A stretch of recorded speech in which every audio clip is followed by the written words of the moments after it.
questa mattina si parte, siete pronti e partiamo con due ospiti graditissimi. Abbiamo in presenza Flavio Baldan, coordinatore per la provincia di Venezia del Movimento 5 Stelle.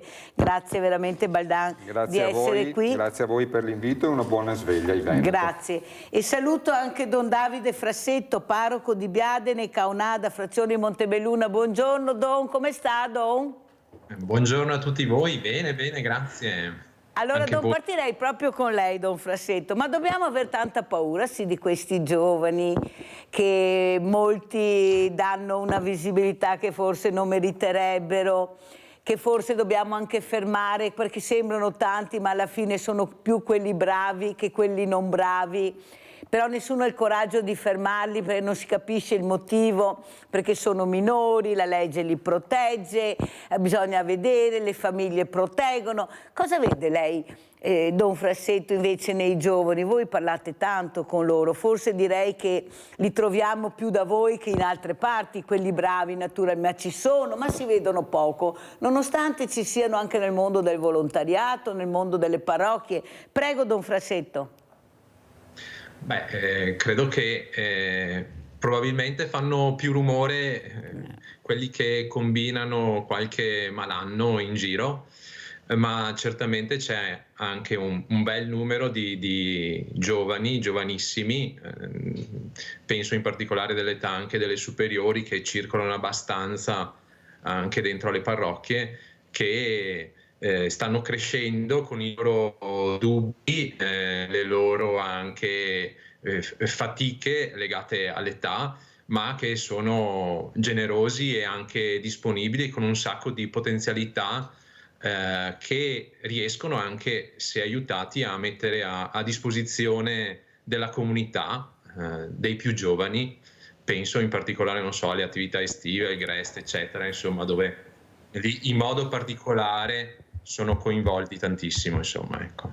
E i genitori, questi genitori, molti dicono è difficile fare il genitore, è difficilissimo. Io penso ai genitori di una volta che avevano 8, 10, 12 figli, poco da mangiare, poco da vestire, eppure nessuno aveva il problema di questa visibilità con la rabbia e che crea solo violenza. Ecco, questa rabbia che hanno dentro questi giovani, che non riusciamo a capire, che forse non abbiamo fatto abbastanza prevenzione, non li abbiamo ascoltati abbastanza prima. Non puoi pretendere che un ragazzino a 14-15 anni, se non è mai stato ascoltato, e come dice lei, magari anche con una creatività che non sa neanche lui di avere e che qualcuno doveva cercare di capire, non abbia fatto niente. È difficile poi tutto su un colpo togliere questa rabbia che hanno dentro. Cosa dice Don? Credo che essere e fare i genitori sia un mestiere, tra virgolette, davvero difficile. Dentro anche a un mondo, a una società che corre molto, no? E per cui abbiamo genitori spesso di corsa. Però ho in mente l'esperienza che ho fatto da educatore in seminario alle medie, e lì ho capito un po' meglio che cosa vuol dire vivere 24 ore su 24 con dei ragazzi che stanno crescendo, no? Quindi capisco e credo siamo chiamati a essere vicini, a comprendere le difficoltà che ci sono nell'essere genitori. Vedo anche genitori comunque che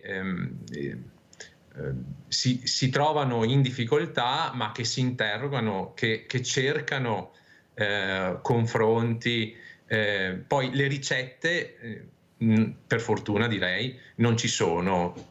Anche con gli stessi figli dentro una famiglia, quello che vale per uno non vale per l'altro, e quindi credo che l'attuale situazione chieda ai genitori di essere davvero in continua ricerca per stare vicino e aiutare il figlio, la figlia.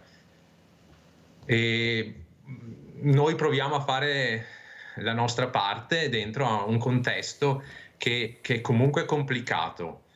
Poi però mi viene in mente che anche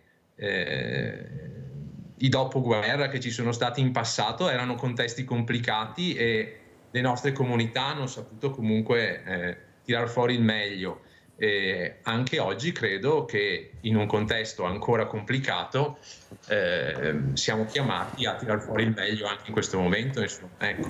È vero, Don Frassetto, quello che dice, ma è anche vero che una volta c'era più comunità. C'erano i cortigli, le famiglie si aiutavano uno con l'altro, tanto è vero che cito sempre l'esempio quando qualcuno vedeva un bambino, un ragazzino da una parte dove non doveva starci, dove va tutti c'è, mamma sai, dove che te sì, voi sorridete ma erano le frasi, c'era sempre qualcuno, un occhio che ti guardava. Adesso invece c'è la paura di intromettersi, la paura di vedere, perché vuol dire mettersi in gioco, vuol dire che anche tu devi fare la tua parte e se non sei più abituato a fare comunità diventa difficile, tanto è vero che la solitudine regna sovrana. Una volta non c'era questa solitudine, abbiamo tanto ma alla fine stringi non abbiamo niente. Se poi penso che il mondo del volontariato nel Veneto, Don Frassetto, eravamo ai primi posti, adesso siamo al 18° e al 20° posto, la dice lunga anche su questo. Allora, Baldan, è difficile essere diversamente giovani, è difficile essere giovani, è difficile fare la nostra parte, ma è difficile anche fare il politico. La politica anche là divide e timpera. Com'è la situazione, come la vede lei, Flavio Baldan? Lei è stato anche un professore, ha insegnato, ecco, cosa dice? Ma guardi, io mi associo a quello che diceva Don Davide, cerchiamo di non drammatizzare, purtroppo fa più rumore un albero che cade che una foresta che cresce e questo non è una situazione positiva. Che ci siano delle problematiche e che però nel contesto generale c'è gente per bene e viva Dio che c'è e andiamo avanti su dei valori che comunque rimangono di dignità, di etica, di correttezza, lo dico soprattutto in ambito politico, che è una delle caratteristiche che bisognerebbe, una delle poche caratteristiche ma principali che bisognerebbe avere. Mi piace il congiuntivo, bisognerebbe. Ecco, bisognerebbe perché, e qui poi chiudo subito perché altrimenti il discorso sarebbe lungo. Devo anche essere sincero però, la società è cambiata radicalmente, non possiamo far finta di questo. Allora, noi che abbiamo una certa età ci ricordiamo quelle cose che lei ha anche detto e ci fanno ancora piacere e ci fanno ancora sorridere, ma il mondo attuale va da un'altra parte. Ed è un mondo che, come anche ha specificato il Don, ha tutta una serie di caratteristiche, in primis la chiusura delle persone, il fatto di essere asociali, il fatto di non condividere le cose, il fatto di non mettersi in discussione all'interno dei gruppi, di partecipare, di relazionare, e questa è una situazione che coinvolge purtroppo anche il rapporto famiglia-genitori, perché io capisco e i figli ovviamente hanno bisogno nella prima parte, soprattutto nella loro adolescenza, avrebbero bisogno di una presenza genitoriale dal mio punto di vista importante. Abbiamo in questo momento anche famiglie e in parte anche la scuola e genitori che, vuoi per motivi pratici ovviamente, per questioni lavorative, di vita, che è cambiata anche questo, perché insomma adesso abbiamo insomma le donne che fortunatamente partecipano all'attività diciamo lavorativa e dirigenziale con più frequenza rispetto al passato, però sono nati dei miti in questa società della giovinezza eterna, del fatto di fare cose stravaganti anche a una certa età, in qualche modo di fare situazioni, viaggiare, tutte queste cose qui che in passato non c'erano e che forse invece dovrebbero essere in parte girate verso il controllo dei figli, perché far crescere un figlio bene e cercando di dargli tutti i valori possibili e che prenda una bella direzione per il futuro è la cosa più bella che una famiglia possa avere dal mio punto di vista. E purtroppo per questo modello di società che abbiamo molti si perdono anche in cose futili, è giusto dirlo questo perché lo vedi quotidianamente da questa. Poi ovviamente social media e tutto quello che ci va dietro sappiamo che impatto hanno avuto da questo punto di vista, che non vuol dire negazione della tecnologia, del progresso eccetera, però vuol dire comunque dargli il giusto ambito e riservare il giusto ambito ad altre cose che hanno molto più valore. Però è anche vero, Baldan, e dobbiamo essere sinceri, che anche questa mattina quello che si legge anche nei giornali che ha dichiarato il ministro Nordio ieri sera, Treviso non è più sicura, la gente ha paura di uscire al pomeriggio, la dice lunga su quello che ha detto lei, perché il messaggio che arriva è un messaggio negativo, è un messaggio di paura, è un messaggio che bisogna avere 1000 attenzioni prima di uscire, perché dietro l'angolo trovi il diverso. Però dietro l'angolo troviamo un diverso che non è quello che arriva in Sicilia senza scarpe, senza niente, e che abbiamo i fucili puntati, e mentre arrivano queste bande dall'est, 1 ora e mezza, 2 ore al massimo, razziano i paesi, mettono a fuoco e fiamme e se ne vanno indisturbati da un'altra parte. Perché forse hanno paura di colpire questi, perché questi ti sparano, questi ti ammazzano. Ecco, allora capisce che i messaggi che arrivano anche la politica dovrebbe darli nella maniera corretta. Cosa dice Don Frassetto? Il messaggio di pace, un messaggio di comunità. La politica dovrebbe fare questo, invece si sposta sempre il cerino e si dà la palla al cittadino, dovrebbe tenere pulito, il cittadino deve fare il controllo del vicinato, e le tasse che paghiamo perché le paghiamo? Allora, se dobbiamo fare tutto noi, facciamo a meno di pagare le tasse e ci arrangiamo. Capisce Don Frassetto? Io che ho un banco solidale come lei, faccio fatica a capire, ma il cittadino deve fare la sua parte. Certo che faccio la mia parte, mi sembra che la facciamo anche bene, mi sembra. Eppure non si riesce a capire. Prego, Don Frassetto. No, dico, ci proviamo, spero tutti quanti.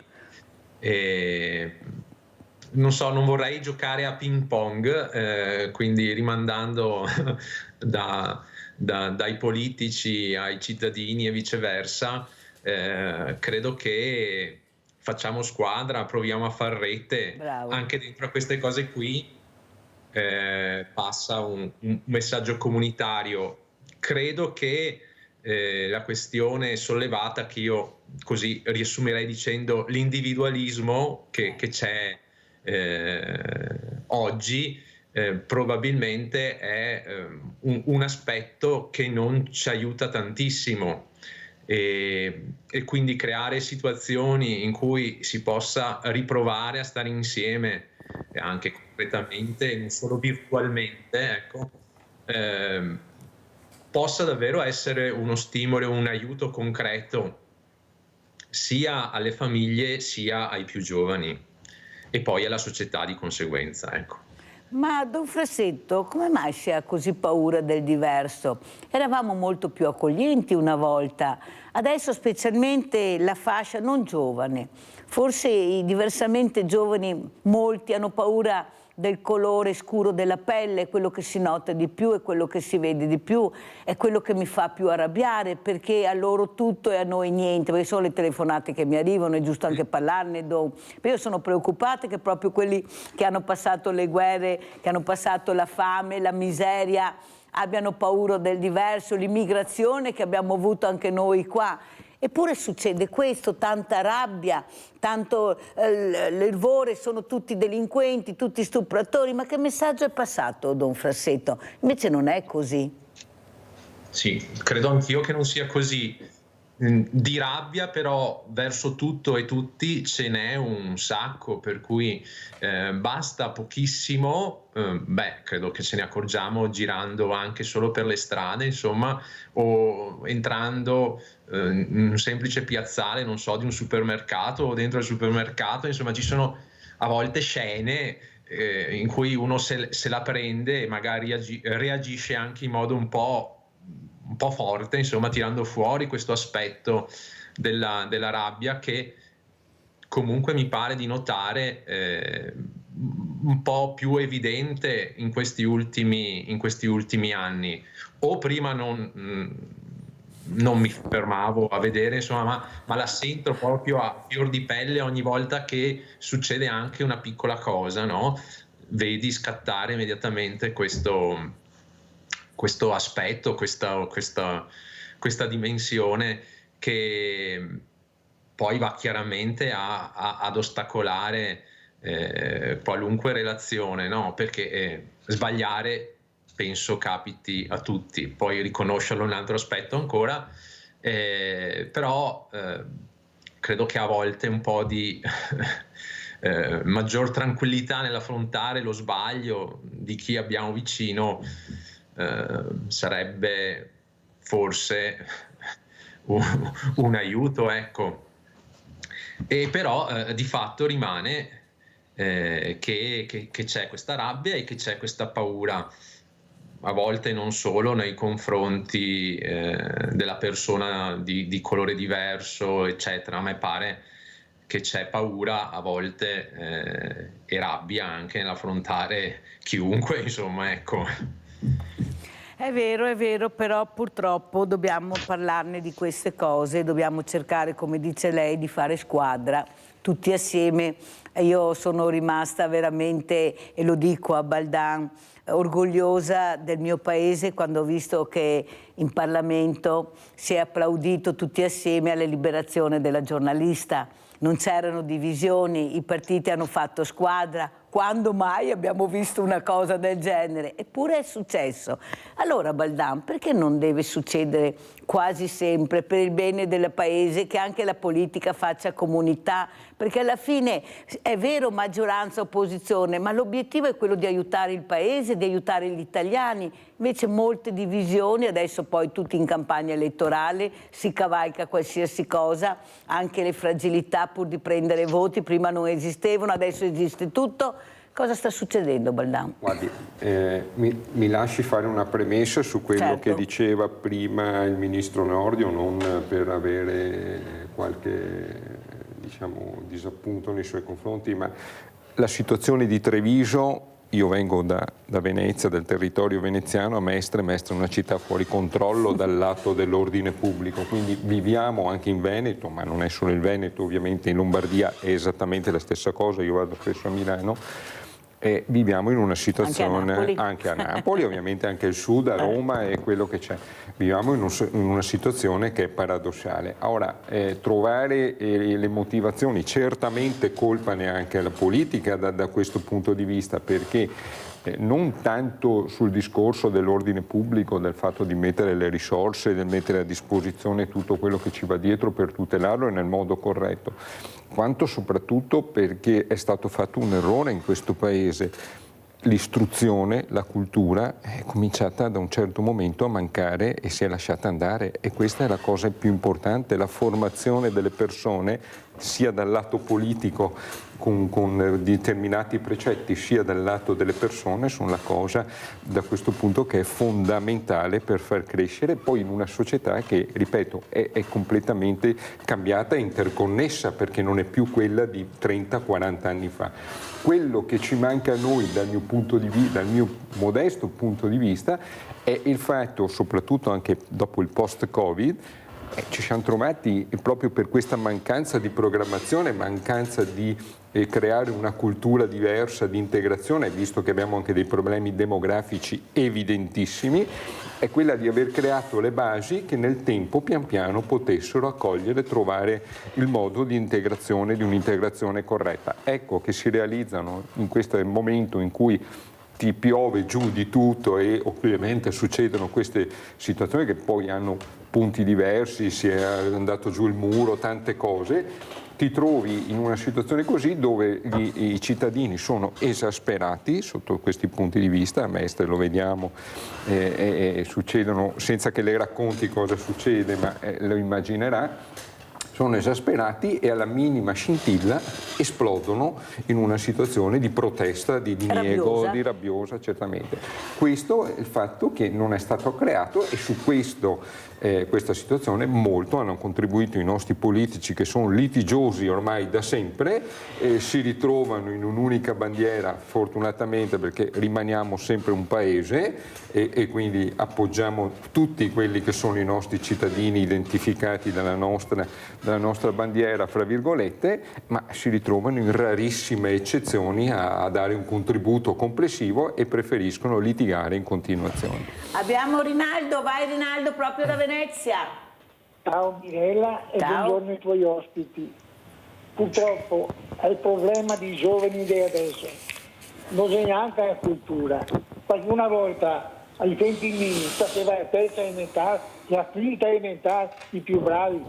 La cultura adesso, i giovani, sono tutti colti, perché tutti che studiano, minimo i periti, i diplomati, il sistema che siamo Dio vive di cattiveria. Guarda gli americani, cose che Dio fare adesso con Trump, con quest'altro, ma è vergognoso che siamo sul mondo, che tutti disprezza tutto, non ne c'è più valori. Il Parlamento si bastona, i nostri parlamentari, il fatto che fa, tutti vanno grata, ma dove viviamo? Che esempi che diamo ai giovani? Non vediamo buoni esempi ai giovani, i anche ammazza bravi, dopo quanto riguarda a chi delle bande. Noi siamo pochi, siamo tanti, perché non sei casca d'albero, non è vero niente all'albero e a foresta. Siamo tanti, perché sono a una certa età, vado per le strade, mi tocca a casa perché ce n'ho con tanti anni, ma ne daria tante che metà basta. Bisogna punirli. Una volta lo stavano a Venezia, che c'erano le carceri di fiumi, i minorenni, alla fondamenta di incurati, che c'erano i minorenni. Chi tappava, faceva, non malacché, andava le grata, bastonava la gente, andava ai minorenni 1 anno, 2 anni. Adesso gli tappa un filo che la robaga, bastonare ha fatto, e no, poveretto, sei giovane, cosa è giovane? Non so cosa ha 22 anni, sto andando a lavorare a 10, vuoi lavorare gli altri, una vita. Ma le cose che non devo passare. Gli esempi che vediamo i fiori, non c'è qui, patate di realtà grandi. E basta, tutto là, non c'è segreti. Come che diceva la Mirella, che è la Mirella che è una che sostiene, perché prima che dire queste robe bisogna che l'abbia visto di tutti i colori, perché non è facile a dire che è uno che fa male, è uno che considera. E ora bisogna che noi altri si mettiamo in testa che i nostri fiori o i nostri nipoti devono avere esempi buoni, padre, come che ti si può dare il padre. Vabbè, si è incesa, gli ha da venire con un spirito da imparare. Una persona anziana, i giovani, puoi solo che imparare. Io dice adesso, il tabaco da quello oggi, come fa dire? Chi ti sei? Cosa ti sei? Guarda, se hai qualcosa oggi, io capo il sacrificio che abbiamo fatto noi altri, finiva la guerra, e gli americani e gli altri non avevano mai portato niente, perché anche se finiva la guerra, comandava loro in Italia. Grazie caro Rinaldo, grazie anche per le riflessioni che fai, e io sono convinta invece che sono pochi rispetto a quelli bravi.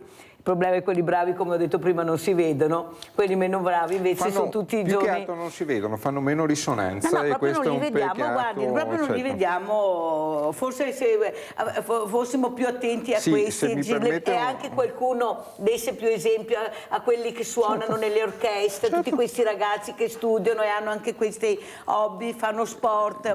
Allora quello che invece riesce a fare Don Davide Frassetto è una cosa bellissima: mensa, laboratori e compiti, il doposcuola in oratorio grazie a volontari e genitori. Unica regola: no ai cellulari. Allora ci spieghi, e complimenti Don Frassetto, gratuito, cose non da poco sentire, perché è tutto a pagamento. Ecco, anche i centri estivi a pagamento io li farei fare gratis a questi ragazzi. I più grandi devono stare attenti, i più piccoli, chissà che magari non venga fuori anche qualche creatività da questi ragazzini. Prego Don Davide, perché questa idea da cosa è nata? Questa idea che sta avendo anche una risonanza inaspettata, ecco, perché appunto mi è stato chiesto sia per i giornali, adesso anche attraverso questa trasmissione tua, Mirella. È nata quando l'anno scorso abbiamo appreso che la nostra scuola media cambiava orario scolastico e quindi non avrebbe più finito alle 13. Vediamo le foto, infatti, Don. Ecco, sì, alcune foto, ma alle 14. E quindi ci domandavamo per il catechismo come fare, insomma, ci siamo trovati come comunità sia di Biadene che di Caonada, e perché continuare con lo stesso sistema, come si è sempre fatto, era evidentemente un problema, perché non potevamo fare catechismo alle 14:30 se la scuola finiva alle 14, perché sennò poveri ragazzi, poveri catechiste anche, insomma, e povere famiglie, perché portarli a casa da scuola, poi riportarli in parrocchia, eccetera.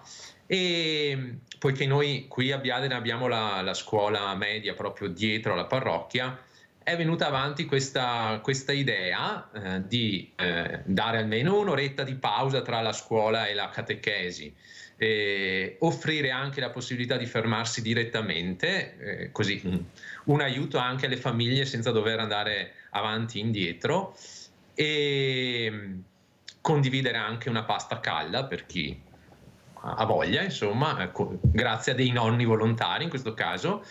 E poi fare la catechesi.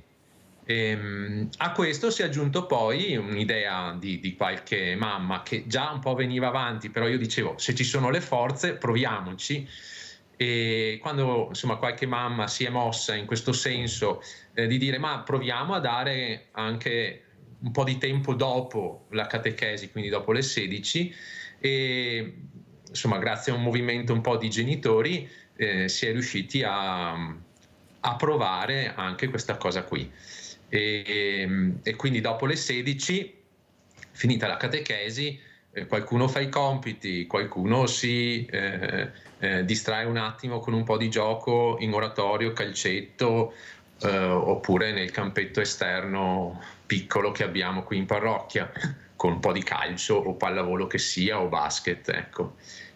E in alcuni pomeriggi proponiamo anche di laboratori, non so, hanno fatto il cavallo di San Martino, il dolce, o dei lavoretti per Natale, e adesso vediamo che cosa viene avanti, insomma, ecco questo.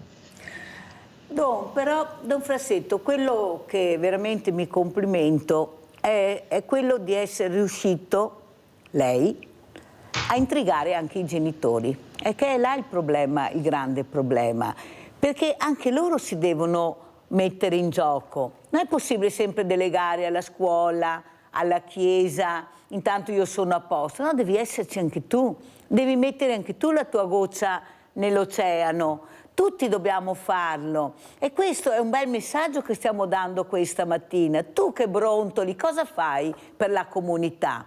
Perché è facile dire è questo, è questo, è questo, ma tu cosa fai? Tu chi accogli? Tu come impieghi il tuo tempo, se ne hai di tempo libero? Cosa fai per ascoltare anche il diverso, il meno giovane? Io ieri mi ha chiamato una signora disperata, mi ha detto la regia, che poi l'ho richiamata, che non ha voluto parlare direttamente. È una persona che ha una fragilità in casa, non sa più a chi rivolgersi, non mi ascoltano, mi rispondono male.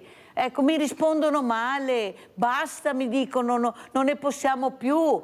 E poi un'altra signora sempre mi ha chiamato dicendo ma nessuno ti dice più buongiorno, prego si sieda, negli uffici, da nessuna parte. Ma che modo è questo? Ma capite che qualcuno si sta ribellando? Sono le persone per bene, quelle che dicono ma come? Se sono in un ufficio pubblico non mi saluti neppure, non mi dice neanche si sieda. Sei arrabbiato, già io ti vedo, sei già arrabbiato, mi fai paura. Ma chi mettono specialmente su questi uffici, specialmente nel sociale? Ma non è possibile avere queste persone. anche qua bisogna riflettere, poi lo diciamo anche alla politica, ma non è possibile, perché su certi uffici, ma dappertutto, il buongiorno dovrebbe essere di rigore, il salutare una volta si faceva, guai se non si faceva. È cambiata, dice Baldan. No, non è che è cambiata, siamo cambiati noi, siamo diventati veramente fuori di testa. Prego, Don, poi sentiamo Baldan.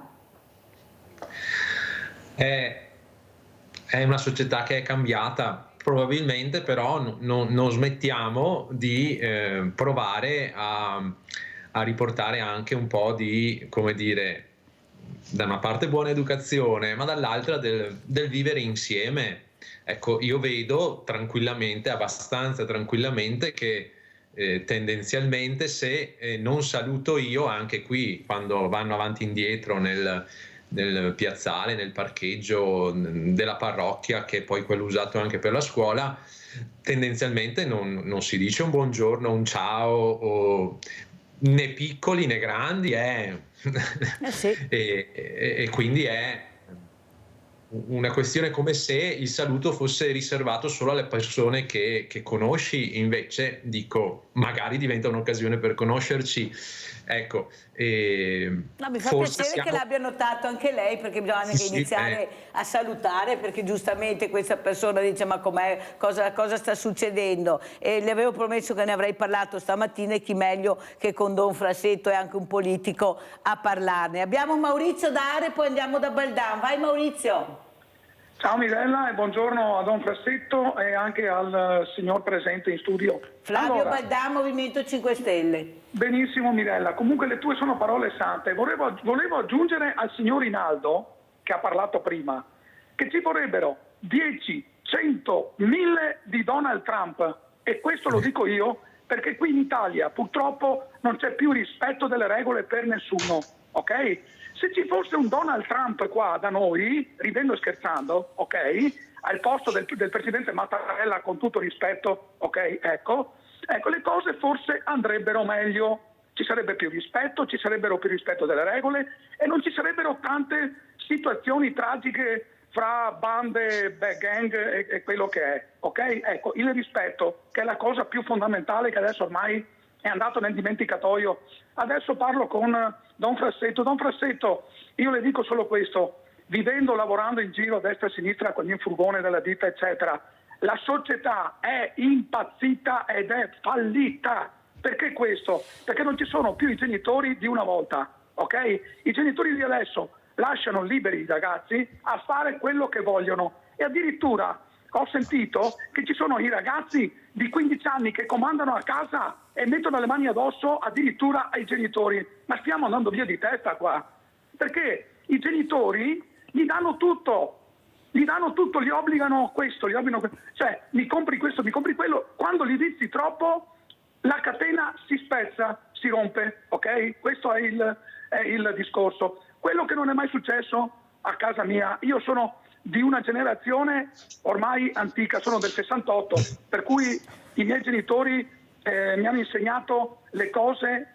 positive, ok? Come deve essere la vita, un insegnamento graduato a ogni età, ok? Ecco, poi sta a me a imparare naturalmente a vivere la vita ogni giorno dopo giorno, ok? Però io ringrazio i miei genitori che mi hanno cresciuto in una maniera incredibile, e faccio un applauso se mi stanno sentendo. Ecco, comunque chiudo dicendo, padre, che la società purtroppo ormai è allo sbando e lo stiamo vedendo tutti. Questo è il discorso. Se non fermiamo le cose come devono essere fatte, qui veramente stiamo andando a fondo. Ecco, saluto tutti e attendo vostre risposte. Ciao Mirella e buona giornata a tutti. Ciao Maurizio, prego, allora Baldan. Grazie, vado un po' con ordine. Il telespettatore, non questo, quello precedente, occorre distinguere, è importante, io mi riferivo prima, perché l'intelligenza è una cosa, e siamo d'accordo, il laureato, tutto quello che vuole. la cultura, la formazione, quello che c'è dentro, il fatto di porsi come persona è tutt'altra cosa ed è quello che manca, perché è inutile, fra virgolette, studiare eccetera se poi non si ha una formazione personale che si porta ad apprezzare quella che è la persona e non le caratteristiche, diciamo, tecniche che uno ha eccetera, da questo punto di vista. E io intanto faccio i complimenti al Don, ovviamente, e mi compiaccio con lui come si è riuscito anche a far spegnere i cellulari, perché molti genitori magari potrebbero aver protestato proprio per dire com'è cambiata la situazione. Riferimento all'ultimo telespettatore che dice lascio stare il discorso Trump, perché credo che non sia proprio il modello su cui noi dobbiamo, dal mio punto di vista, uniformarci o comunque seguire. Che manchi ovviamente un ruolo anche, diciamo, direzionale della politica in termini di porre dei valori, perché ormai questo è un mondo in cui solo il profitto, il guadagno a scapito di tutto il resto, essere più furbo degli altri eccetera, è un mondo che si rincorre in questo modo ed è un mondo che va cambiato. E come va cambiato? Con l'aiuto ovviamente di tutti noi che siamo un movimento di cittadini, cerchiamo di di fare noi senza farci calare le cose o aiutando chi ci cala le cose dall'alto, cercando di essere portavoce di quelli che sono i nostri problemi. Se ognuno si disinteressa e coltiva il suo cortile, non ne usciamo più da questa situazione qua. È una situazione complessissima, rispetto che non si può risolvere dopo tanti anni di negazione e tanti anni di situazioni che hanno in qualche modo restretto tutte le disponibilità, le corsie, cioè ha ristretto tutto. Noi dobbiamo fare in modo di coinvolgere le persone per quelle che sono il più possibile, non possiamo tirarci fuori da queste. Dall'altra parte. Assolutamente no. Claudio da Marano, Vicentino, vai Claudio. Sì, buongiorno a tutti. Buongiorno.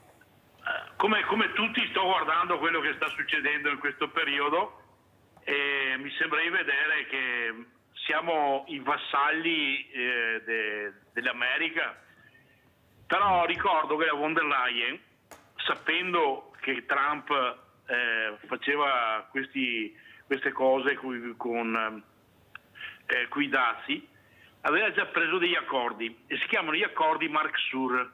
Hanno aperto sono 20 anni che se ne parlava, però hanno definito e hanno firmato nuove vie di cooperazione economica europea, cioè con l'Argentina, col Brasile, con l'Uruguay, col Paraguay e con la Bolivia.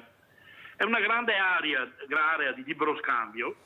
Stiamo parlando di 770 milioni di persone coinvolte. Praticamente l'Unione Europea come investimenti in 20 anni hanno già messo a 380 miliardi per questi scambi. Probabilmente diciamo così che il 93% dei dazi che sono stati tolti, l'82% di questo 93% erano dazi agricoli, cioè ci saranno più prodotti agricoli che arriveranno a questi paesi, a noi, però noi sono stati tolti certi dazi su quello che riguarda la metalmeccanica, l'elettronica e tutte quelle cose che a noi interessa per dare più lavoro alla gente. Cioè la Merkel, siccome che però fra Merkel e Meloni non è che gira, da quello che capisco io non è che gira buon sangue, se ne parla poco. E allora andiamo a fare più da zerbini in America, a chiedere che Trump non ci dia i dazi, mentre che in realtà dall'altra parte l'Unione Europea ha già stanziato miliardi, perché con queste 770 milioni di persone. Quello che voglio dire per quanto riguarda il disordine, io mi ricordo negli anni 70, quando riguarda il disordine nei paesi, avevamo le bande, noi qui a Vicenza avevamo la banda del Doberman e non mi sembra che siano le bande i minorenni che girano siano bande di quel calibro, insomma, che avevamo negli anni 70. Diciamo i disordini dovuti al bullismo ci sono sempre stati, è solo che si marca moltissimo adesso perché si vuole mettere un po' di tensione, perché il popolo quando è in tensione dovuta alla paura vota a destra. volevo dire un'altra cosa per quanto riguarda eravamo niente, per quanto riguarda quello che è successo. Noi tutti eravamo niente e ritorneremo a essere niente. Però quello che resta immutabile è quello che facciamo, cioè questo Trump che fa queste cose contro i poveracci resterà immutabile e ritornerà anche lui a essere nulla.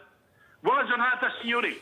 Ecco, non so se la Merkel, forse è sbagliato, era la von der Leyen, lo diciamo perché la Merkel non sappiamo neanche più dov'è. No, non è come i nostri politici italiani, badati, ti senti sempre che sono vuole andare a casa, è andata via tranquilla e beata, non si sa più cosa faccia, forse si riferiva a Claudio. Potendosi permettere un palcoscenico anche diverso. diverso. Von der Leyen. Allora come commenta le parole di Claudio Baldan? Guardi, al di là dei discorsi dell'accordo, eccetera, Marsure, eccetera, qui c'è un problema di fondo. L'Europa in questo momento non c'è.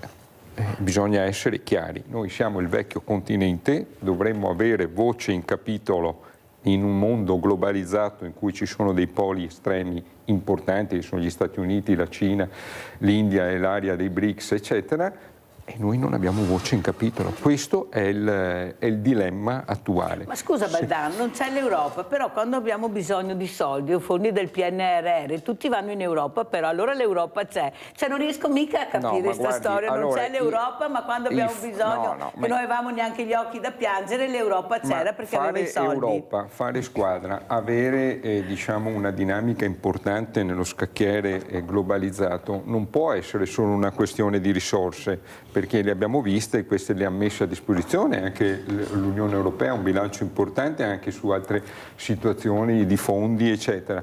Occorre fare squadra dal lato di quelli che sono i personalismi, i cittadini, di quelli che sono il nostro territorio che in qualche modo identifichiamo, perché altri non è che possono venire in Europa, decidere di mettere dazi, situazioni varie, eccetera. Manca ancora il fatto che noi abbiamo paesi che vanno ognuno per la sua parte, che non sono coordinati e non fanno quel gruppo, fra virgolette, quello Stato, quella nazione come gli Stati Uniti patriottici o i cinesi, eccetera, che sono tutt'uno. E noi ci crea dei problemi. Non è solo una questione di risorse, fosse questo, perché vedete abbiamo la Banca Centrale Europea, ce l'abbiamo, abbiamo l'euro, ma non abbiamo un'Unione Europea che è tutt'altra cosa. Abbiamo Cristina da Cittadella, poi continuiamo. Vai Cristina.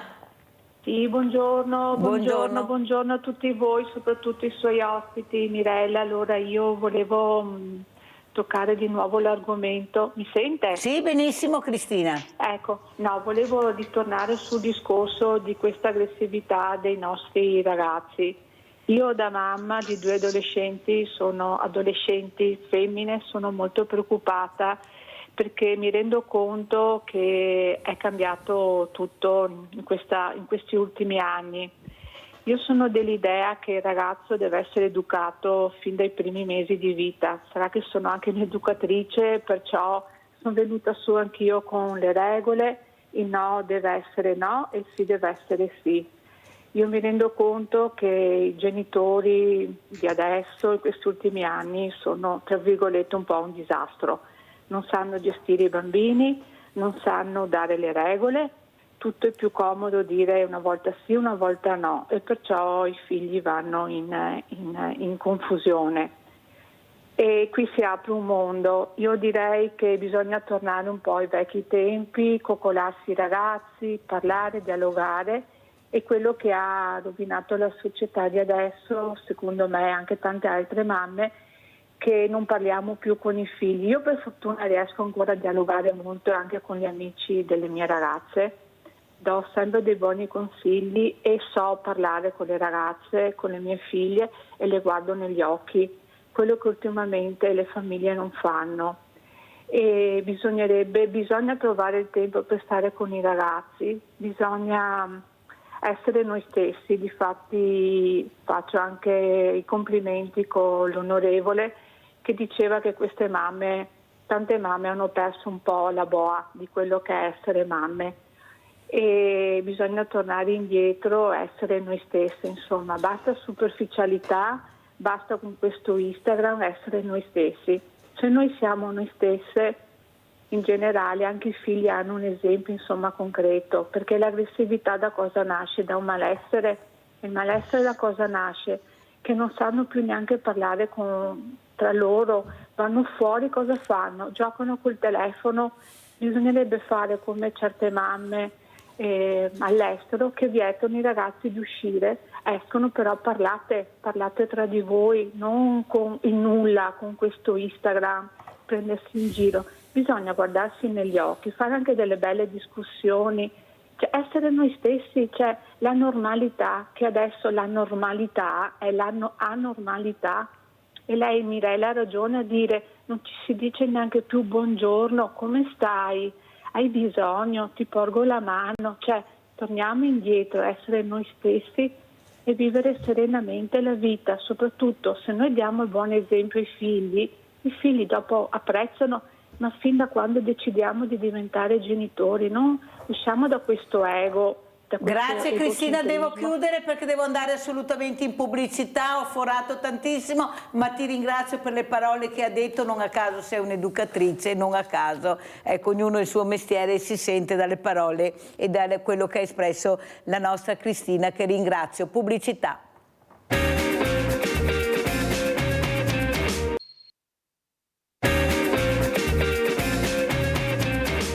Con Don Davide Frassetto, parroco di Biadene e Caonada, frazione di Montebelluna, che ha detto no ai cellulari, che fa mensa, laboratori, compiti e dopo scuola in oratorio, grazie a volontari e genitori. Soprattutto come l'hanno presa voi ragazzi quando avete vietato i cellulari, perché sembra che se togli il cellulare cada il mondo, non mi sembra questo, dalle sue parole almeno. Prego, li abbiamo anche visti.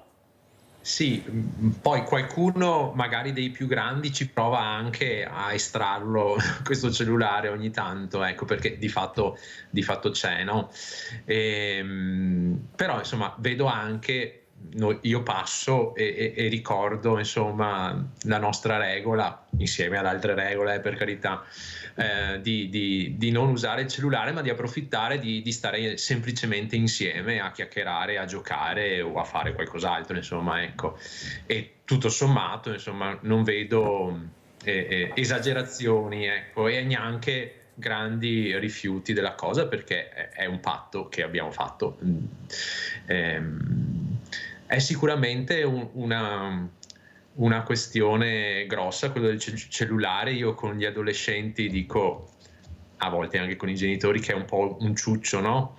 E che un po' anestetizza, chiude un po' le relazioni, chiude anche creatività, secondo me, credo, e quindi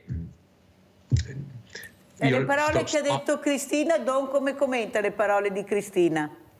Beh, si sente che è mamma, si sente che è educatrice. Credo che sia necessario provare a mettere mano alla questione educativa insieme, perché solo le famiglie... Quanto tempo passano i ragazzi, i figli con i loro genitori in una settimana?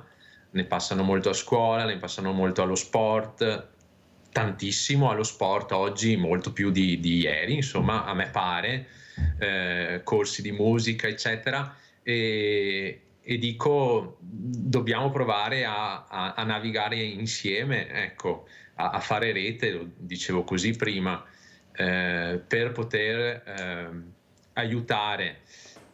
A me colpisce che addirittura capita di sentire bimbi di 3-4 anni, e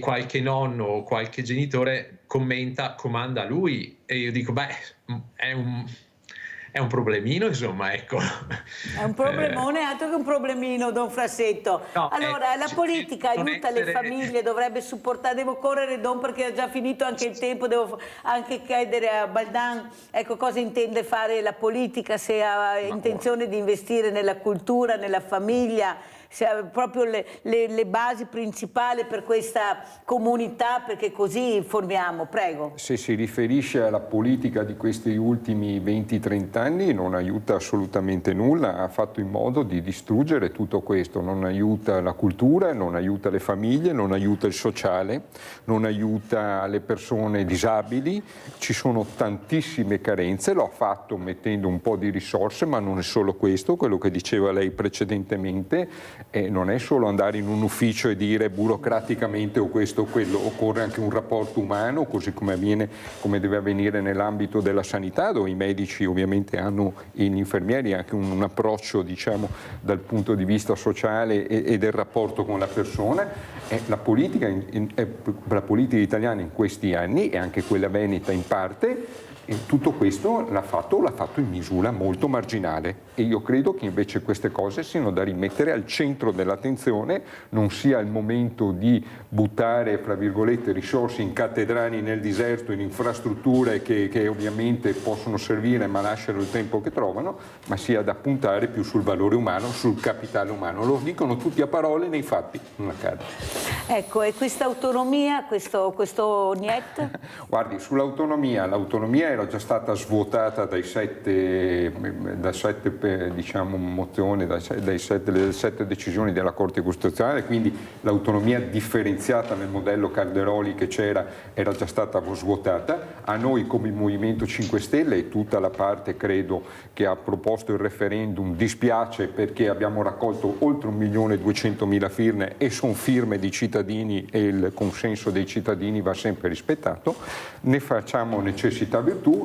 Dovrà essere modificata questa legge, non so come, perché visti i rilievi fatti dalla Corte Costituzionale sarà praticamente impossibile, anche perché mancano tutta una serie di conformità anche economiche, eccetera. Se dovessero riproporla in un disegno tenendo conto delle considerazioni della Corte Costituzionale, ci riserveremo la possibilità di indire un nuovo referendum. Però qualcuno che canta vittoria, allora com'è la storia? Ma guardi, è la canta vittoria, è il governatore e i suoi proseliti che hanno cantato vittoria sul nulla, era già stata svuotata dalla Corte Costituzionale, tant'è che hanno dovuto fermarsi, hanno solo rimediato alla figuraccia di dover andare a un referendum che probabilmente, se avesse raggiunto anche il quorum eccetera, potrebbe anche essere stato vincente e quindi gli avrebbe creato dei problemi.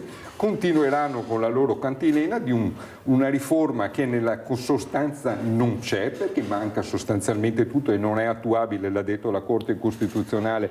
Questo non è un concetto di autonomia così come previsto dalla Costituzione, dal comma terzo dell'articolo 116, è un concetto di differenziazione del Veneto, in particolare di creare uno Stato nello Stato, che la Corte Costituzionale ha cassato sostanzialmente. Quindi vedremo come riproporranno, se ci riusciranno. Il mio credo assolutamente no. Tenete presente che qualora dovessero anche riproporre, passeranno anni ora che andrà a regime eventualmente tutto. Se avranno la bontà di riproporlo dal lato giuridico, ripeto, ci riserveremo anche la possibilità di indire un nuovo referendum per sentire quello che ne pensano i cittadini. Senta Flavio Baldan, voi come Movimento 5 Stelle nel Veneto, quando sentite appunto questa parte della politica della Lega e anche della Liga, perché adesso c'è la Lega e c'è la Liga, Lega Salvini, il Veneto siamo noi, voi cosa dite? Ma guardi, il Veneto, noi crediamo che il Veneto sia giunto il tempo per vari motivi di un cambiamento.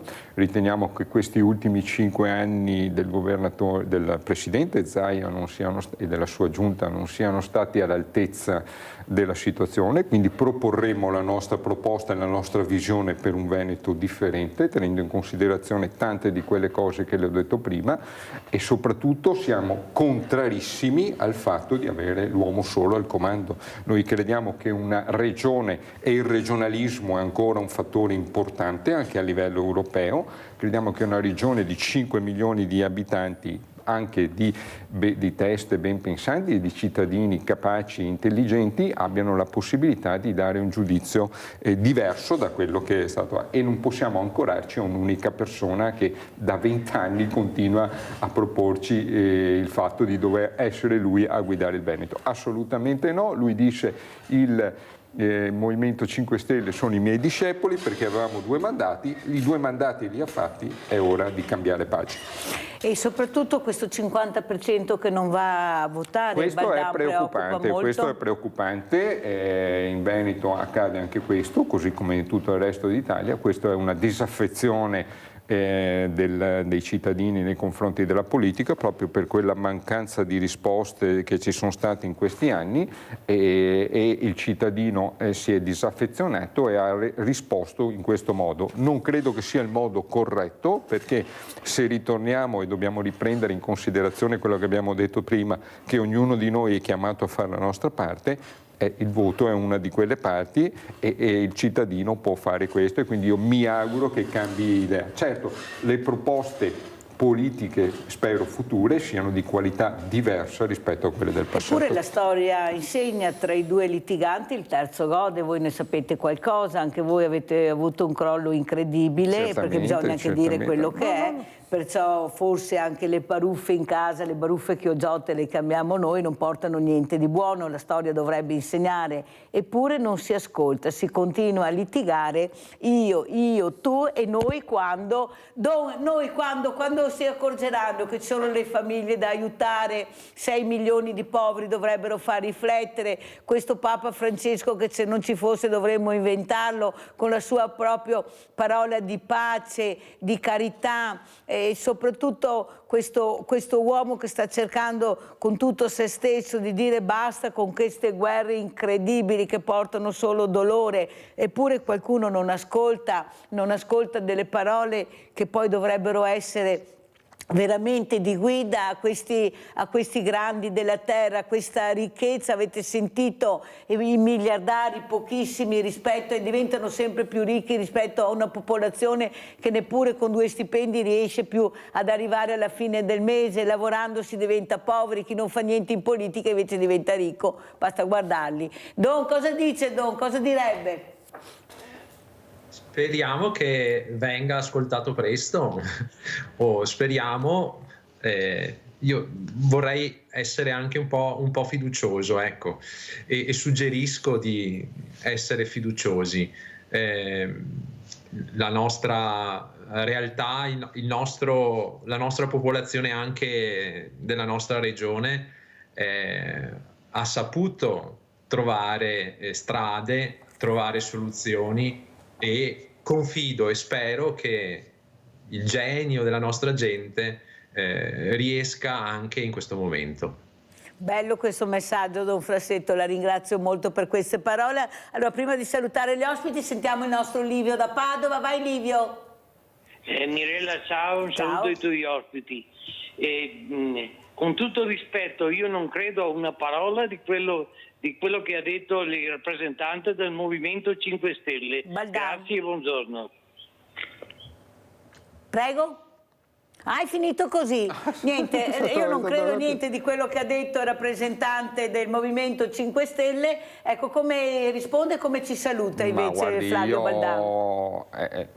È il suo pensiero, per carità, insomma siamo in democrazia, ci mancherebbe altro, sappiamo che il Veneto è un territorio di un certo tipo, anche dal lato politico non lo conosciamo bene, insomma non è questo il problema, poi ognuno fa le sue scelte, noi abbiamo il diritto di proporre qualcosa di diverso rispetto all'attuale e lo faremo, e su questo andremo fino in fondo, perché noi riteniamo che il Veneto, stiamo parlando di questo ma poi potremmo allargare anche il discorso, abbia bisogno di qualcosa di diverso. Se il Signore non è d'accordo, farà le sue scelte, noi parleremo a tutti i veneti. Anche perché siamo in democrazia, giustamente, fortunatamente, finché siamo non facciamocela mancare, perché il rischio di questa plutocrazia, di questi grossi conglomerati finanziari che stiamo vedendo anche negli Stati Uniti, è quello che ci venga a mancare i principi democratici fondamentali, e questo sarebbe gravissimo. Però siamo, come dice Don Frassetto, Don Davide Frassetto, noi siamo fiduciosi, chi vivrà vedrà. Grazie, grazie, pubblicità.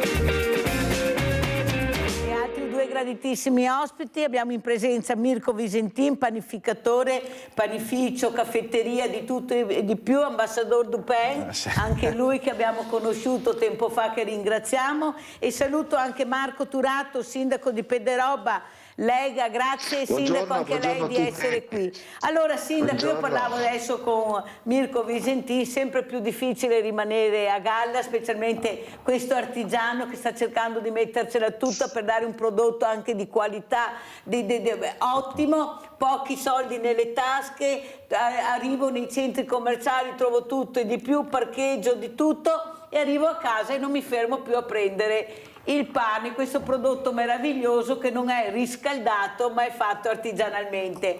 Sindaco, lei è a Pederoba, com'è la situazione anche da voi?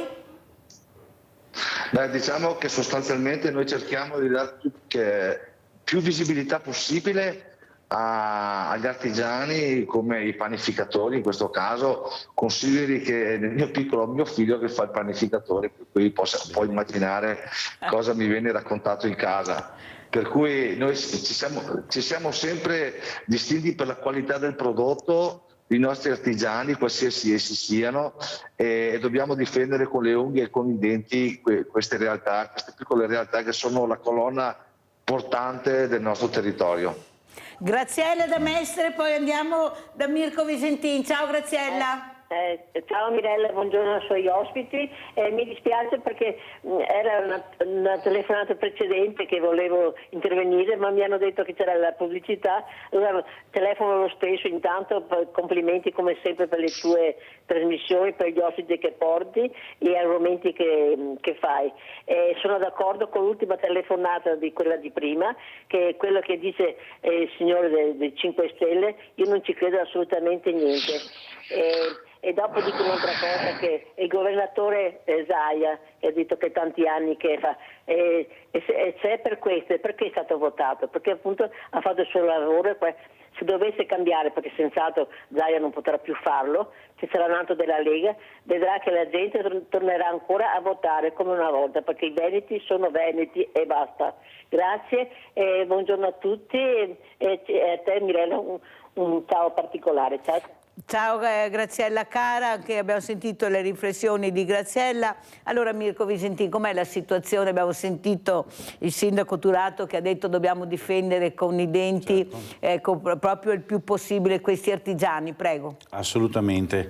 Allora il pane artigianale va veramente difeso con i denti, non solo il pane artigianale, tutti i prodotti che vengono panificati, che vengono sfornati di notte, di giorno, perché l'artigiano deve creare assolutamente qualità, deve essere uno specchietto per la gente che entra e che sente il profumo, che vede luminosità nel locale, che vede i prodotti che fanno voglia di essere mangiati, di essere acquistati. Non dobbiamo fare in modo che vadano ai supermercati o da altre parti dove trovano prodotti di tutt'altra qualità e prodotti che alla lunga non hanno neanche gusto, non hanno neanche modo di essere spiegati bene come lo deve fare l'artigiano. Quando l'artigiano ti consiglia un pane, ti deve spiegare perché è fatto così, quante ore ci ha messo a farlo,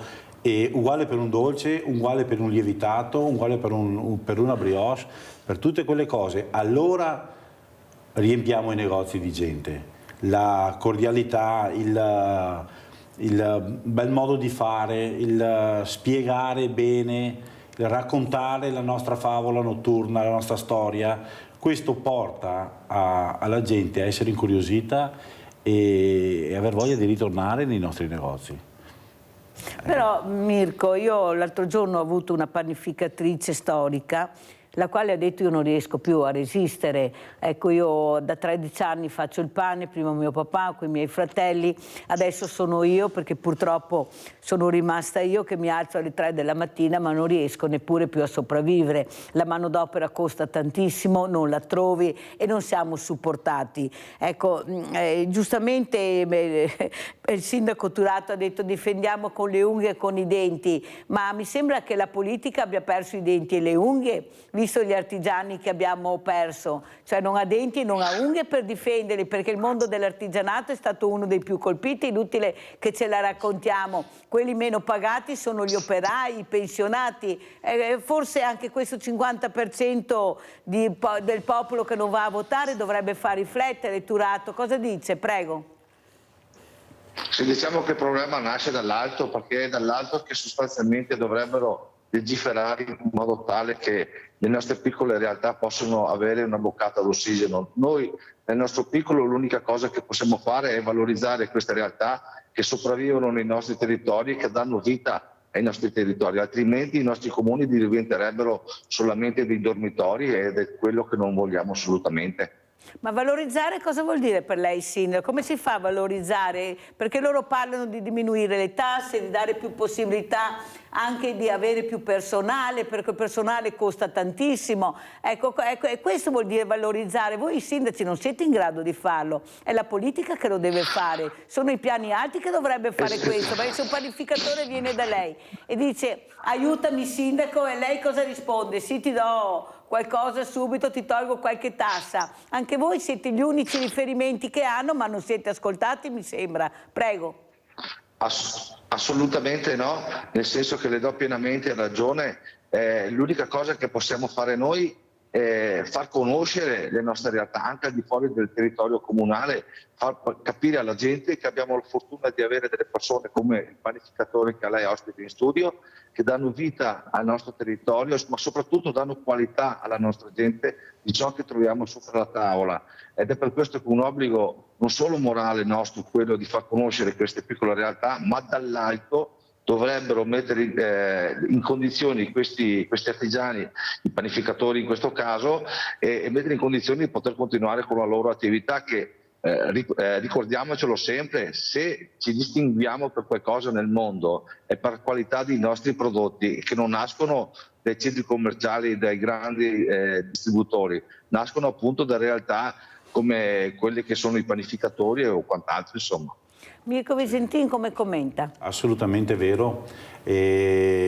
Noi cerchiamo di dirlo ogni giorno, spiegarlo in giro anche quando giriamo, quando andiamo anche da altri colleghi, noi spieghiamo sempre questo. Tantissimi colleghi ci chiamano, ci dicono non ce la facciamo più, e delle volte analizzando assieme capiamo perché tante volte non ce la fanno più.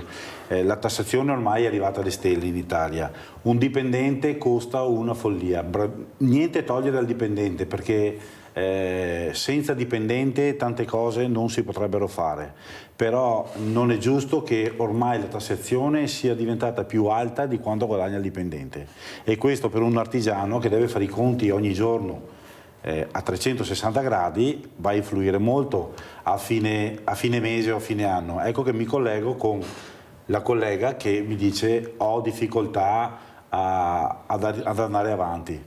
Dopo tante volte, adesso non voglio, però tanti fornai sono rimasti con la mentalità di una volta. Una volta era molto più facile stare a galla, stare in piedi, lavorare.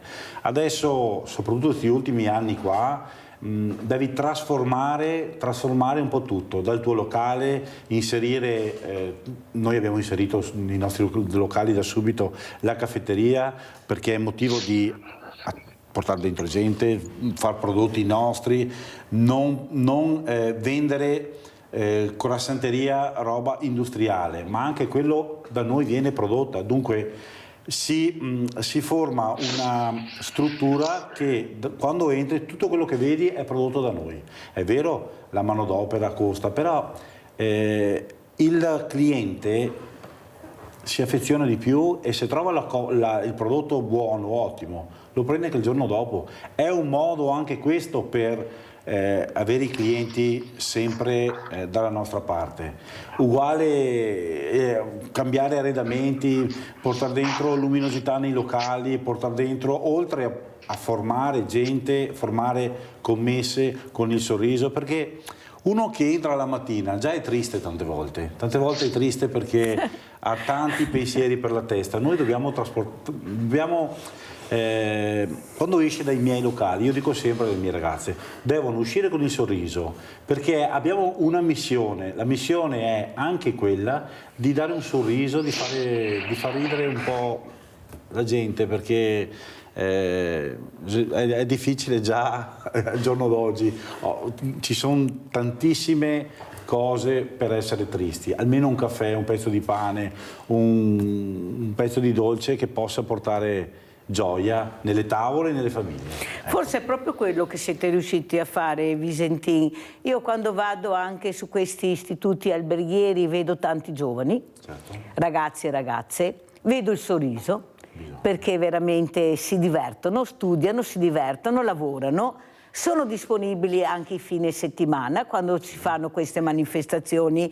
Allora cerchiamo di vedere anche i lati positivi di questi giovani. E perché? Perché siete riusciti a intrigarli. E quando voi li portate in giro per le piazze, per le feste, per le città, per i paesi, li portate anche all'estero, loro si sentono gratificati perché diventano protagonisti. Non siete più voi i protagonisti, sono loro. Sì. Capisce, Sindaco? Lei fa parte di un partito importante, ecco, un partito che è stato al governo tante volte, che è ancora al governo. Ecco, insieme bisogna fare squadra, bisogna aiutare questo paese, investire sui giovani, investire sugli artigiani, però tutta la politica, e parlo in generale, Turato, non mi sembra che abbia fatto questo. Eppure i segnali c'erano. Gli artigiani, le associazioni di categorie sono anni che dicono attenzione, però io li ho avuti anche ospiti, non sono ascoltati. Io mi chiedo cosa fanno queste commissioni, questi tavoli, cosa sfornano di caldo, di buono per noi, perché non sappiamo mai niente. Io li chiamo, sono sempre in commissione e dico sempre: ascolta, dimmi anche cosa che te ha fatto, proprio se che così lo dico. Non c'è la trasparenza, eppure non possono aspettare in eterno queste persone, che poi dove vanno? Vado dal sindaco e dicono: sindaco, non ce la faccio più, non riesco più a farcela. Cosa dice Turato? Beh, guardi, a tal proposito, grazie soprattutto a un bando regionale, noi come comune di Pederobba siamo diventati il distretto del commercio. Cosa significa questo? Che attraverso dei bandi appunto proposti dalla Regione Veneto siamo riusciti nel passato ma anche nel presente a dare una piccola goccia sul mare, ma tant'è, però abbiamo dato un contributo economico a favore delle piccole realtà commerciali del nostro comune che investivano sugli ambienti appunto di loro proprietà. Cerchiamo di aggrapparci anche noi a quelle che sono le possibilità finanziarie che ci vengono proposte e grazie soprattutto alla Regione Veneto, solo alla Regione Veneto, siamo riusciti a dare questi piccoli contributi alle attività commerciali. Spero e mi auguro che più in alto pensino bene a ciò che vuol dire la bottega del vicinato e cosa vuol dire queste realtà per i piccoli centri come i nostri, dove non abbiamo mezzi pubblici a sufficienza perché la gente da fuori venga a trovarci, per cui l'unica possibilità che abbiamo è quella di mettere in condizione queste persone di lavorare serenamente. Sandra da Padova, vai Sandra. Ciao Mirella. Ciao. E buongiorno ai illustri ospiti. Io adoro il pane, perché io mangerei pane dalla mattina alla sera, solo il profumo mi viene l'appetito. Però devo anche dire una cosa: a Padova ci sono dei panifici che hanno una storia, per fortuna, e c'è sempre la fila fuori, perché dipende dagli orari, specialmente gli orari di punta, è successo anche a me. C'è però anche una cosa da dire, che tante persone al supermercato prendono quelli precotti che vengono dalla Romania. Io li ho presi una volta perché ero senza pane. Sì, il giorno dopo li puoi riscaldare, però non senti il profumo del pane, del vero panificatore. Perché io, dove sono nata, al Duomo a Padova, vicino avevo un panificio che c'è ancora e si sono ristrutturati negli anni, è stato venduto, è morta la proprietaria. Io mi ricordo che nel cortile, che c'era sto portone aperto, mettevano fuori i crafri.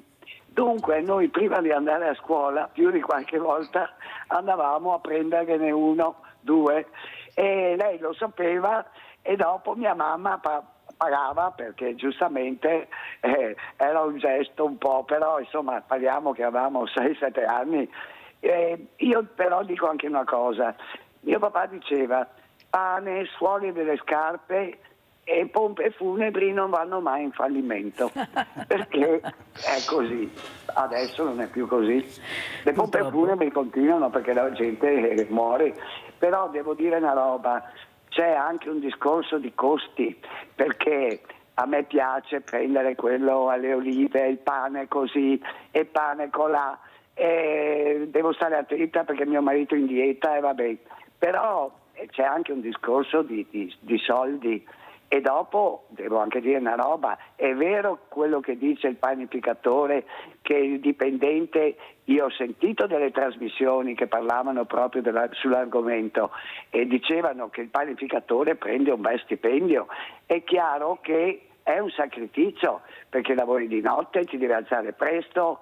Io ce n'ho uno vicino a casa che chiudono al pomeriggio perché dicono il pane si va a prendere alla mattina. Dio, dopo non lo so, io vado in piazza e sono 2-3, una volta vado da uno, una volta vado dall'altro e devo dire che il pane no, è buono, però c'è anche poca voglia di mettersi in gioco i giovani, parliamo dei giovani, il sacrificio di dire un domani posso avere anch'io un'attività.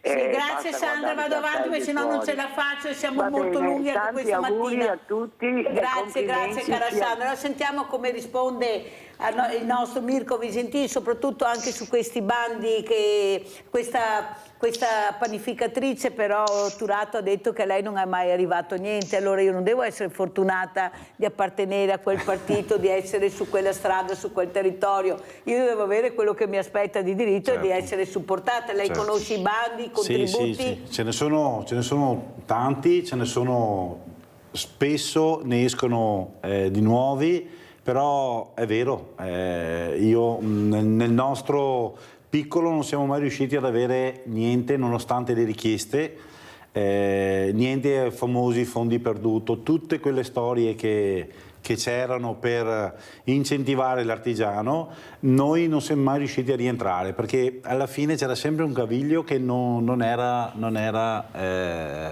a posto. Va bene, detto questo... Ma no, bisogna anche dirlo perché, perché sembra che sia facile avere, non è facile, i bandi ve li raccomando. Ecco, noi tante volte dei colleghi mi dicono ma è uscito il bando, prova a farlo, dico sempre, prova a farlo, ma prova a farlo fino alla fine, ti auguro di riuscire a ricevere quello che tu hai chiesto. Roba a fare i bandi, Turato, veniamo da lei, forse riusciremo ad arrivare meglio, perché veramente non riusciamo. Io ho provato a farlo anch'io un bando. Per l'amor di Dio, grazie Mirko Visentini che l'hai detto, a metà strada lui serra tutto, tanto non mi arriva niente, serra tutto. Prego Turato. No, noi bastava portare le fatture di spesa che ha affrontato il panificatore o l'artigiano o quello che aveva la bottega, e i nostri uffici, abbiamo delle persone in gamba, si sono arrangiate a compilare questi moduli e attraverso questo sono riusciti ad attingere a contributi regionali.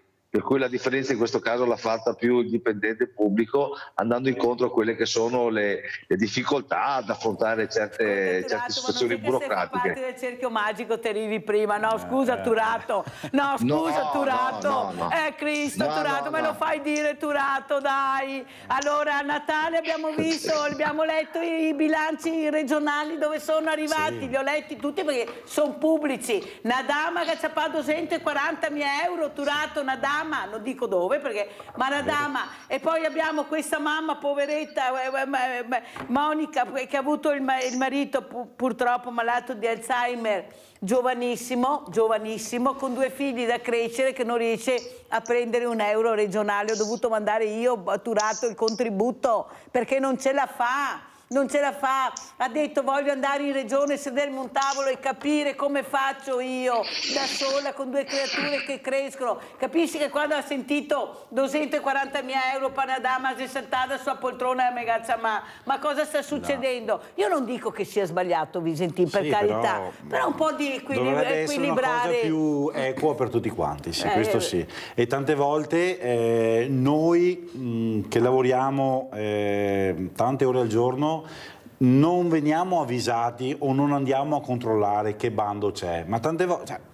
Io dico sempre, se c'è un bando rivolto ai panificatori, lo devono comunicare, deve venire, come viene il postino a portarti una multa o qualcosa che non va? Il postino ti deve portare una raccomandata che dice, nel tuo comune c'è un bando di X euro o una mail, qualcosa certificata, meglio ancora, che io sono al corrente di questa cosa qua. E invece arriva sempre da pagare, mai da...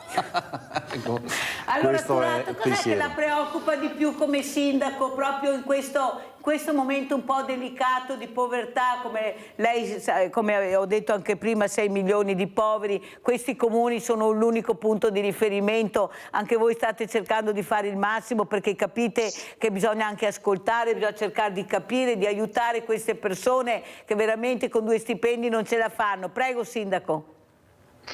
Guardi, giusto a tal proposito, questa mattina ho ricevuto una telefonata di una mamma che ha un figlio di 2 anni gravemente malato, ha altri 2 figli e per seguire il figlio malato ha dovuto lasciare il posto di lavoro tanto lei quanto il marito, per cui un nucleo familiare con 3 bimbi minori i quali non lavorano per accudire i propri figli, di cui uno gravemente malato, e mi ha chiamato disperata al telefono cercando aiuto. Noi possiamo fare, dal punto di vista dell'aiuto economico, perché parliamo chiaro, non basta la parola che solleva le famiglie, dal punto di vista economico cerchiamo di andare incontro a queste situazioni gravi, perché queste sono situazioni veramente serie. E non ne nascondo che la mattinata mia diciamo è influenzata dal pensiero di questa famiglia, perché sentire una mamma piangere per le gravi condizioni del proprio figlio che ha 2 anni, che non hanno un reddito, non hanno nessuno che li aiuta, mi creda che darei qualsiasi cosa pure di alleviare questa famiglia. Qui si ragiona da padri di famiglia e cerchiamo con le nostre forze, e lei sa meglio di me quali che sono le forze delle piccole amministrazioni comunali, cerchiamo di alleviare queste situazioni di difficoltà delle nostre famiglie. E non le nascondo che non è la prima e purtroppo non sarà nemmeno l'ultima. Purtroppo è questo quello che io oggi ho il Banco Solidale aperto, anzi ringrazio tutti i volontari e tutte le persone che veramente mi stanno vicino per cercare di dare, come si parlava prima, almeno un sorriso, un respiro a queste famiglie, a queste persone. Anzi, vediamo anche le immagini, perché io devo ringraziare Mirko Visentin e la moglie, guardate che sono venuti al banco a portare più di 120 panettoni. Mirko Visentin ha detto che ne erano 50, quando chi ho contai, ma amico, visto che era il cambio piego, ho detto Mirko Visentin non ha detto la verità, pensate, erano 120 panettoni buonissimi fatti da lui. Abbiamo fatto questa foto perché col sindaco anche di Spresiano, che ha capito l'importanza, visto Turato che al Banco Solidale non si arriva altri panettoni da parte della politica, neanche uno, Turato, tanto per dirla chiara come funziona dentro la provincia, l'unico banco solidale all'interno di un ente pubblico in Italia, non si arriva neanche un panettone, che lo sappiate a casa come funziona, però devo dire grazie a Mirko Visentin. Cos'è la solidarietà, Visentin? È aiutare, secondo me è aiutare chi veramente ha bisogno. Bisogna avere un occhio di riguardo veramente anche per la gente che soffre, per la gente che non arriva a fine mese, perché dobbiamo iniziare noi a fare dei piccoli gesti. Tante volte basta poco, non occorre fare chissà cosa, però questo è vero. Mi sto accorgendo ultimamente che sto girando molto, vedo che famiglie in difficoltà ce ne sono molte. Ce ne sono molte e delle volte la sera avanzo qualche pagnotta di pane e non riesco più a darla, metterla da parte, preferisco regalarla a qualcuno che so che la apprezza e so che ne fa tesoro. E veramente una volta dicevano il problema era il sud, adesso ce l'abbiamo qui anche noi. La provincia di Treviso sta veramente soffrendo una parte di popolazione. E un'altra cosa, e non sono tutti stranieri, perché una volta davamo colpa ai stranieri. Grazie Visentin. Invece ricevo tante volte di telefonate da gente coetanea, da gente che ha più figli e non riesce ad arrivare a fine mese. E questo a me fa pensare capito? molto. Quando Mirella vi racconta le storie, ecco, oltre a Mirella avete sentito la voce di Mirko Visentin. Abbiamo Gianfranco Valeri da Cessalto. Ciao Gianfranco. Sì, buongiorno signora Mirella. Buongiorno signor Sindaco. Buongiorno. Buongiorno al pianificatore. Buongiorno. Ecco, io, Mirella, mi rivolgo al pianificatore e poi anche al sindaco. Per fare i bandi ci vuole tempo, ci vuole denaro e ci vuole gente competente. 3 cose. Poi quando tutte queste carte arrivano in regione ci vuole tempo, denaro e tante cose. Io farei una cosa semplice.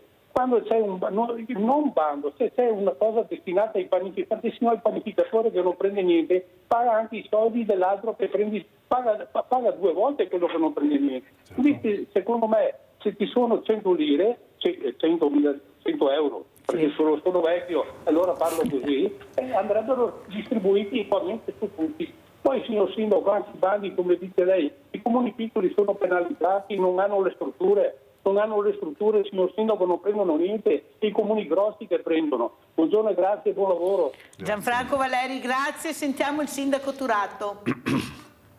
Beh, sì, l'unica cosa che posso smentire il telespettatore è che per partecipare a un bando non serve tirare fuori i soldi, però non nascondo le complicanze che ci sono per sapere che esistono e nel compilarli. Noi quando vengono pubblicati dei bandi, siano essi regionali o nazionali, attraverso i nostri canali social, cerchiamo di avvisare la popolazione in modo tale che siano a conoscenza del fatto che ci sono delle possibilità finanziarie per andare incontro a delle esigenze economiche di varia natura. Non basta, certamente sono d'accordo sul fatto che sono delle vie da intraprendere non di facile percorrenza, per cui mi metto nei panni di chi purtroppo deve pensare al lavoro, non deve pensare a compilare carte, e se deve lavorare anche a compilare carte, viva Dio, sto qua non ne va più fuori, giusto per dirla chiara. E questo non dovrebbe essere, sindaco, un ruolo che dovrebbe fare l'associazione di categoria, perché allora cosa serve l'iscrizione? Cioè io lavoro, tu mi fai le carte, perché se no non riesco a capire, perché come vi spiegavamo prima è difficile fare un bando, io non so. Chi li fa? Turatto di io a qualche politico che te conosci ben, sindaco, che la fa una roba più semplice, perché da diventare veramente... I dipendenti comunali. Sì, ho capito io, ma non è che Visentin, prego. Certi bandi che ho visto passare anche nelle nostre scrivanie, serviva proprio il lavoro di un professionista per compilarli. E il professionista giustamente non è che non ti chiede niente. E alla fine, quando presentavi il bando, dovevi pagare chi ti aveva preparato le carte e come al solito non c'è poi niente. Cioè, non è che Visentin possa venire dal consigliere comunale o dall'indipendente comunale e dire preparami il bando, non funziona così. Se questa cosa fosse un po' più leggera, anche per, ripeto, o per l'artigiano o che l'artigiano abbia chi, come diceva la signora Mirella, sostiene e aiuta a presentare questi bandi, secondo me ci sarebbe più possibilità, più movimento e meno anche... E anche possibilità magari di ricevere qualcosa, perché sennò è una roba... Anche perché dopo il terzo bando, se non ricevi niente, uno dice basta, in automatico basta, non lo faccio più. Visentin, un'altra cosa importante che abbiamo sentito anche da Sandra è questa chiusura al pomeriggio di quasi tutti i panifici. Ormai si apre solo al mattino, ecco come sono i numeri e come si sta aprendo questo 2025, è la cosa che preoccupa di più voi? Allora, nei nostri locali si lavora sempre fino alle 7 di sera e una sfornata di pane viene fatta anche il pomeriggio, perché una soluzione che abbiamo adottato noi, l'operaio o chi per sé che torna la sera e vuole prendere un pezzo di pane lo deve prendere sfornato da poco, non deve avere già 14 ore il pane che si mangia alla sera, perché ora inizia ad essere duro, non è più buono, non è più... Una sfornata alle 5 del pomeriggio, adesso abbiamo dei sistemi di cottura che il forno rimane caldo tutto il giorno, dunque non ci sono neanche sprechi di corrente il pomeriggio, basta mettere dentro la pagnotta di pane, le pagnotte di pane, questo aiuta a innanzitutto a far profumo e chi torna al lavoro alla sera alle 6 trova il pane appena sfornato, invece di comprare una pagnotta ne compra 3, perché è sempre il solito sistema che abbiamo spiegato. E come mai molti panifici chiudono al pomeriggio? Perché sono stanchi. Io incontro tanti colleghi che sono stanchi, che non ce la fanno più, che la frase che mi sento sempre dire è non sono più gli anni di una volta. Però io dico sempre, bisogna cavalcare questi anni, bisogna adesso stare nei tempi di adesso. Il mondo della panificazione, anche il mondo in generale proprio è cambiato. Dopo il Covid ancora di più. Ci dobbiamo adattare a questi cambiamenti. E far sì che i nostri negozi siano sempre pieni di gente, inventandoci sempre qualcosa di nuovo, di sicuro non chiudendo il pomeriggio. Perché uno che trova il panificio chiuso il pomeriggio va nella grande distribuzione o da un'altra parte dove sono aperti 7 su 7 e 20 ore al giorno. Allora andiamo a vedere anche questo servizio, andiamo a Udine, panificio storico chiude, andiamo a sentire.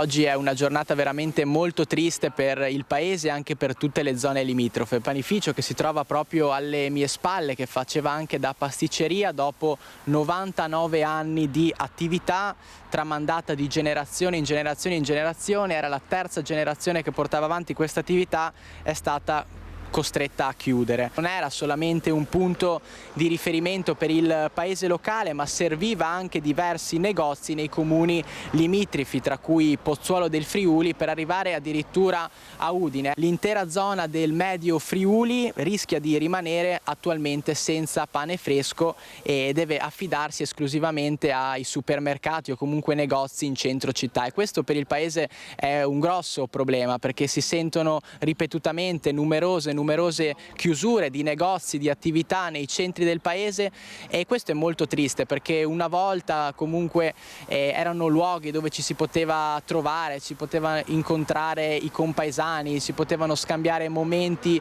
di spensieratezza, di leggerezza, anche di tanti racconti dove magari si portavano avanti tante vicende del posto e soprattutto la tradizione. Questo purtroppo da oggi non succederà più in questo panificio. Mancanza di manodopera. Ho chiesto curriculum a destra, a sinistra, alle scuole, a Cividale, allo String, però nessuno si è fatto avanti, perché purtroppo l'orario forse è quello che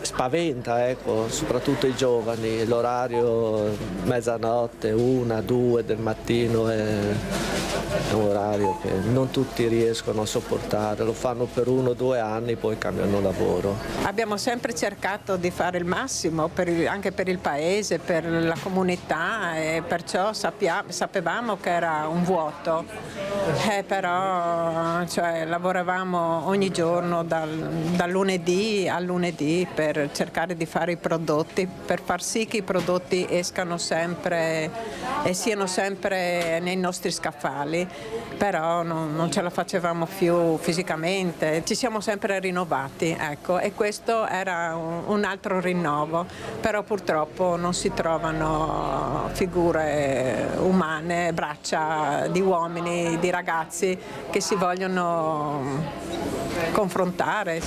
Dispiace perché avevamo un bel progetto per continuare a servire il paese, ma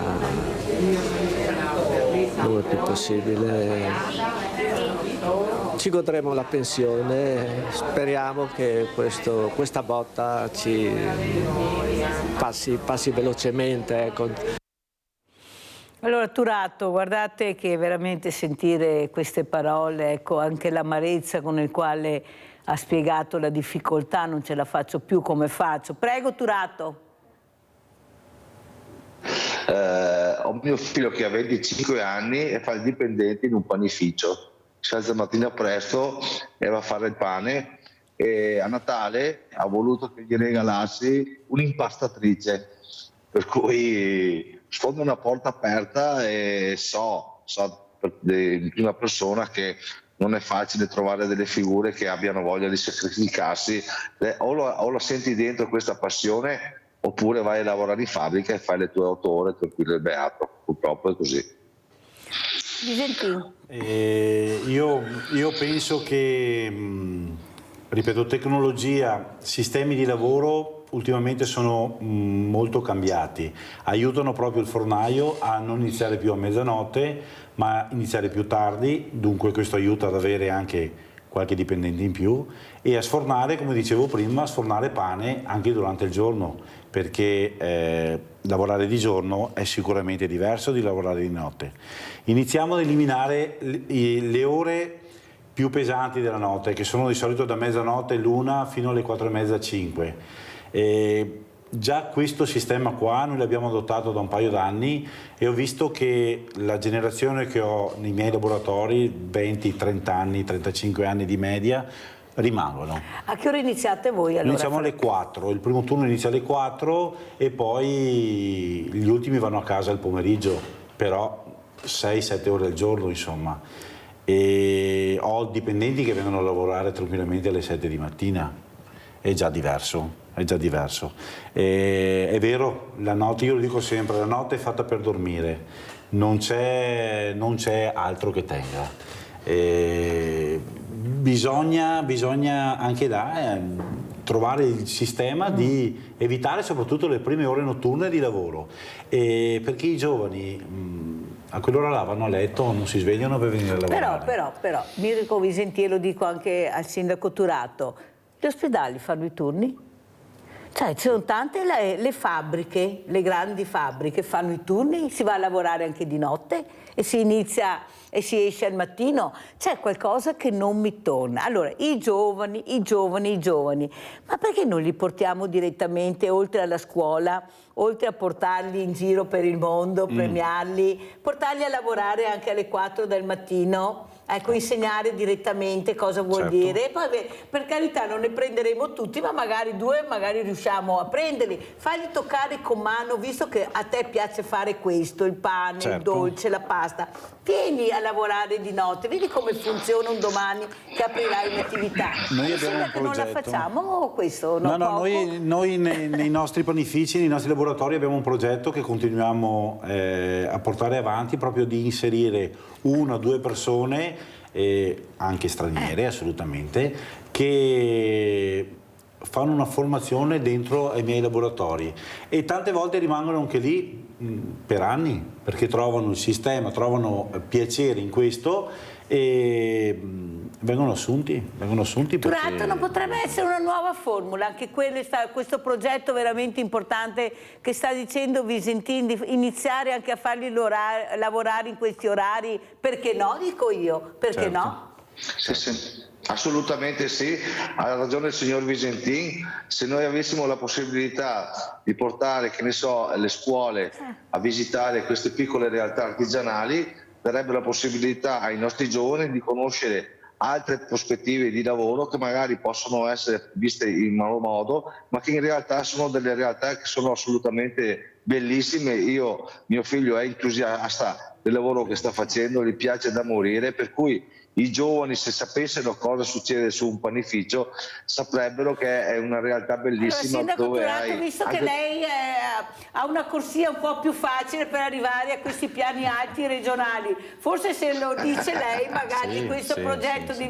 No, sorride, Turato funziona così, inutile che ci agiremo. Allora, Turato, se porta avanti questo progetto importante, io sono convinta che ci sono questi giovani che avrebbero piacere, ma bisogna andarli a prendere, bisogna portarli, da soli non arrivano. Turato, prego sindaco. Sono d'accordissimo con lei, cercherò di farmi portavoce in tal senso. Non è facile, perché i tirocini vengono organizzati nelle scuole, no? Dove i giovani vanno a fare un'esperienza di qualche settimana all'interno delle aziende in merito all'indirizzo scolastico che hanno intrapreso. Dovrebbero anche pensare alla piccola bottega dove si crea arte. Anche perché veramente non ne possiamo più di vedere questi giovani che non sanno cosa fare, sono tutti sul divano. Non è vero, bisogna andarli a prendere. Certo. Io capisco la lezioncina in classe, che va bene, non dico di no. Ma non abbiamo preso nessun volontario con tutte le lezioncine in classe che abbiamo fatto.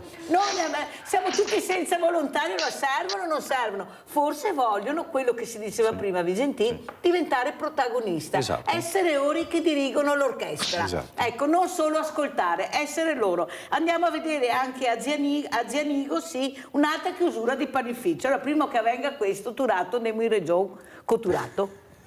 Sì. Me l'ha data il sindaco stamattina, dopo 70 anni di lavoro, me la sono meritata, si vede, capito? Guarda. Enrico Basso ha dedicato ben 70 anni alla sua passione, la panificazione. Il profumo del pane appena sfornato ha cominciato a odorarlo quando aveva appena 12 anni. Dopo tanta esperienza ed aver compiuto 82 anni, il signor Basso ha deciso di chiudere le porte del suo laboratorio e negozio a Zianigo di Milano. Una decisione sofferta per un uomo che ha amato molto il suo lavoro. Mi sembra andare in ferie, non sono convinto. Fin da piccolo Enrico si alzava ogni notte per impastare, cuocere e servire il pane fresco. Tanti suoi clienti cosa le dicono sapendo di questa imminente chiusura? Veramente, per essere sincero, tanti si sono arrabbiati, ma veramente, ma come chiudi? Dovevo stare qua ancora fino a che Cristo mi chiamava. Nel laboratorio le sue mani esperte modellavano la farina, trasformandola in pagnotte fragranti e croccanti. La soddisfazione vedere della farina è il risultato del pane, non senti neanche la fatica. Farina bianca, vedi che croccante, vedi che bello, e sa, senti che profumo che sa.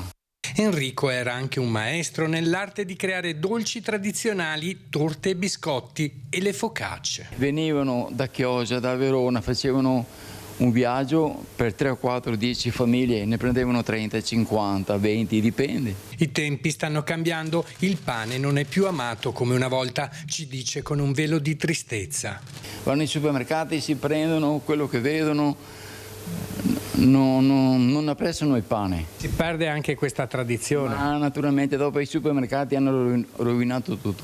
Arriva pane dalla Romania, dall'Ungheria. Pane surgelato con farine e lieviti di scarsa qualità.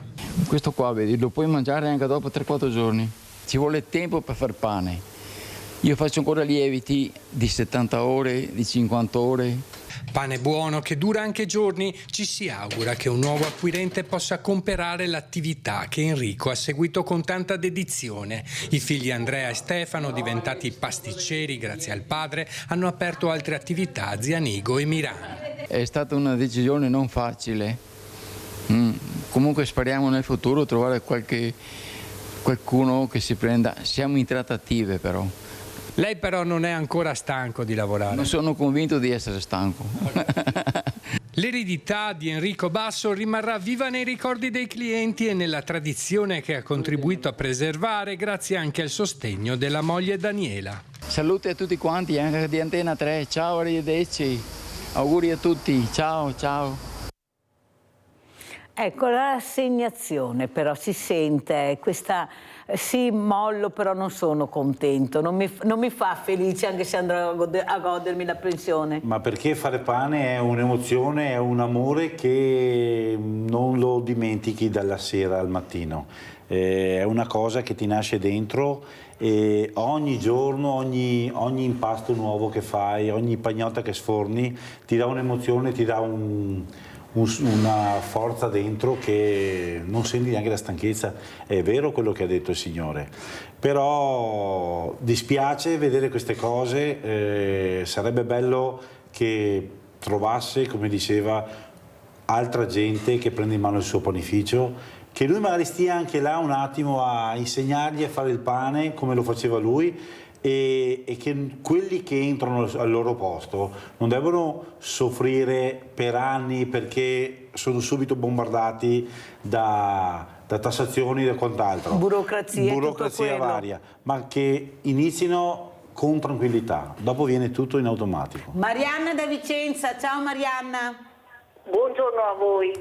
Saluti Mirella nonché Cavaliere. Senta, mi do una nostalgia per il profumo, mi ho quasi 84 anni, il profumo del pane che si sentiva tanti anni fa, con la cenere nella mia contrada, con la cenere fuori. Dai, lasciamo perdere. Alleluia, comunque, e un grazie infinito ai panettieri che fa una vita, sacrificata. Lasciamo perdere i ricordi del profumo di un tempo.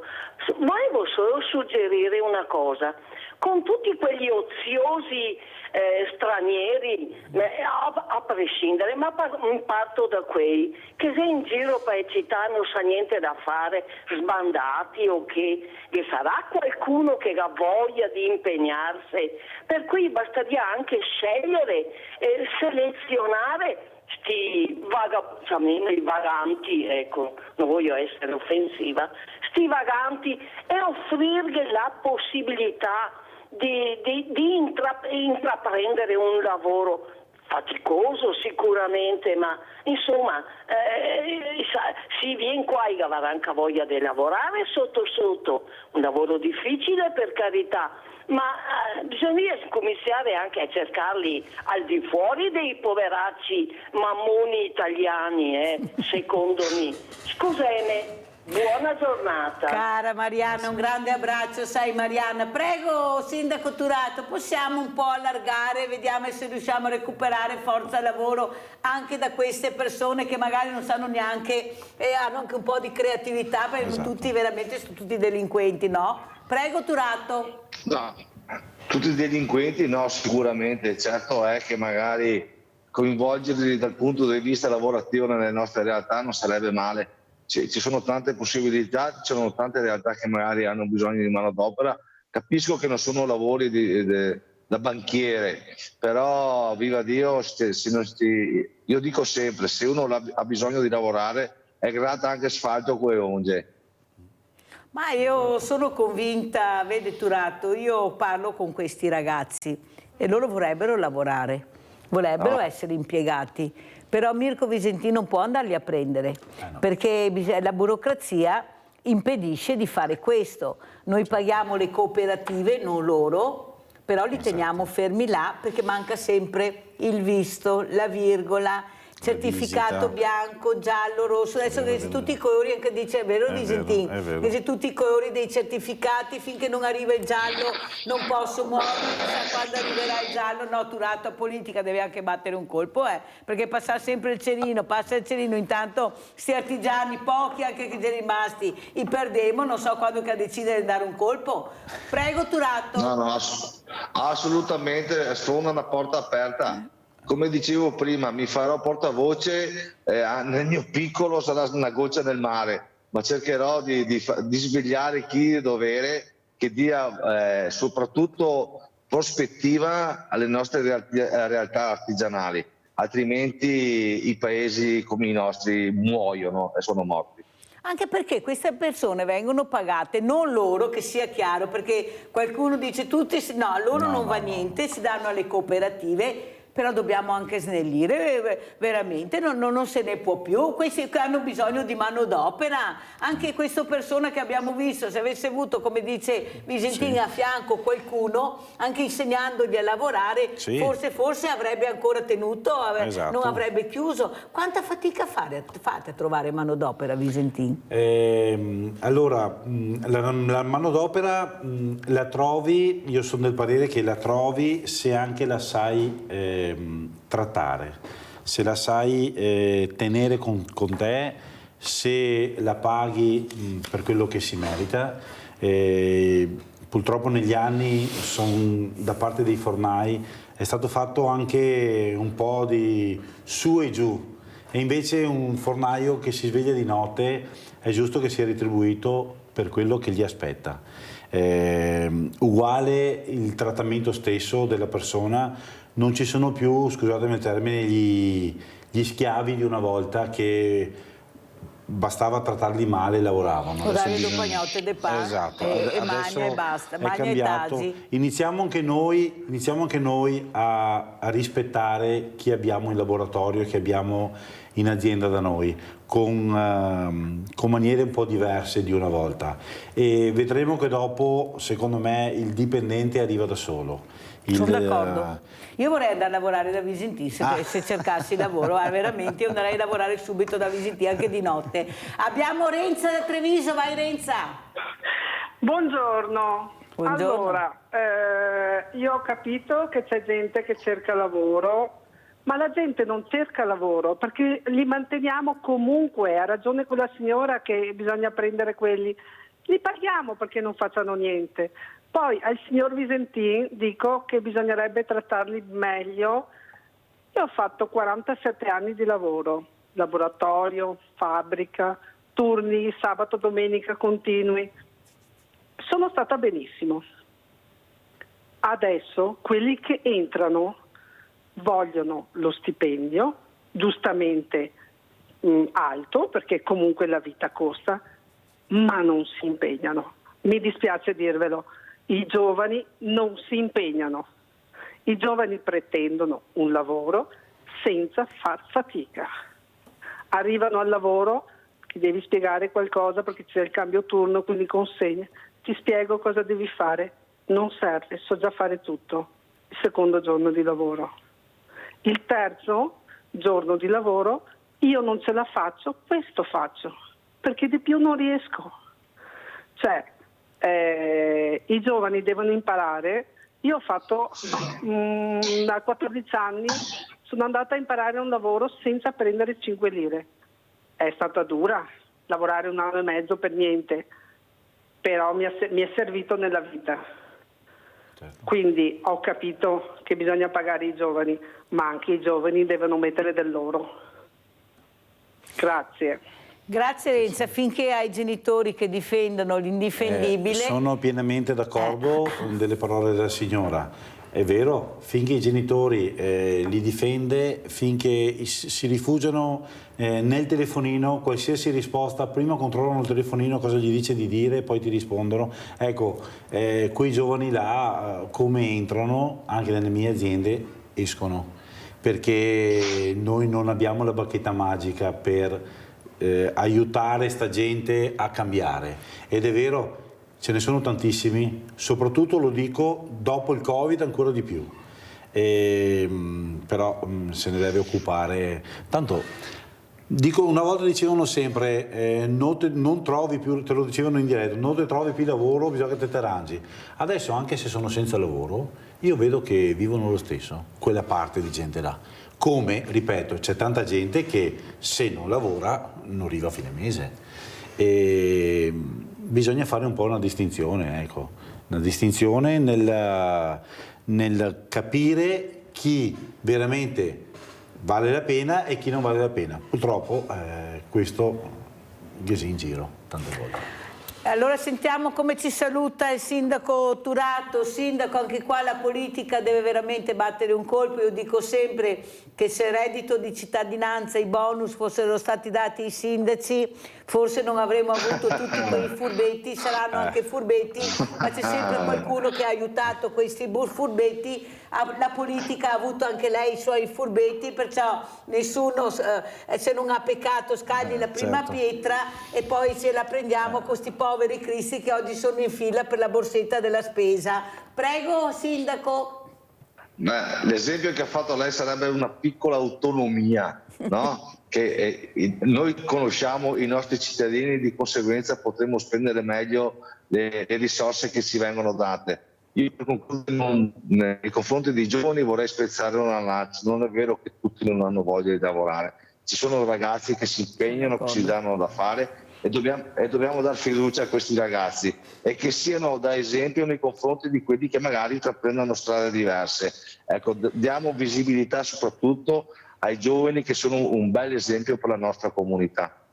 Grazie Sindaco, vorrei far vedere ancora l'immagine del Banco Solidale con questi panettoni. Ieri ero vestita ancora da Babbo Natale, avevo il maglioncino di Merry Christmas, perché spero che il Babbo Natale 2025 si ricordi non solo del mio Banco Solidale ma del mondo del volontariato in genere, che ha bisogno di essere supportato. Non è possibile che il mondo del volontariato debba pagare per stare a galla e girare col commercialista, è una vergogna nazionale, questa lo dico pubblicamente tutti i giorni. Spero appunto che Babbo Natale, oltre a ricordarsi la politica che ci sono i banchi solidali, che porti magari qualche panettone in più, forse riesca a capire anche che il mondo del volontariato, se non ci fosse stato anche tanti politici e tanti sindaci, forse non sarebbero riusciti a fare quello che sono riusciti a fare. Prego Mirko Visentin, e sempre grazie per questo meraviglioso regalo che ci ha fatto. Come ci saluta Mirko? Ci vediamo presto, ci sentiamo più avanti. Io spero che tante aziende, tanti panifici cambino idea, che stanno decidendo di chiudere, quest'anno chiudo, ma che riescono a trovare un sistema per tenere le luci accese dei laboratori di notte, perché noi siamo quelli che abbiamo la luce accesa, che se c'è bisogno, se serve qualcosa, basta venire a chiamare, noi ci siamo. E magari portare i giovani. E i giovani trovare assolutamente forze sui giovani. Forze sui giovani. E dai, ce ne sono di bravi. E che col tempo danno anche tanta soddisfazione. Grazie anche a Mirko Visentin, panificatore, grazie veramente, grazie al sindaco Marco Turato di essere stato con noi, sindaco di Pederoba, bravo nei bandi regionali, veniamo tutti da lei e chissà che questi bandi arrivino. Grazie pubblicità.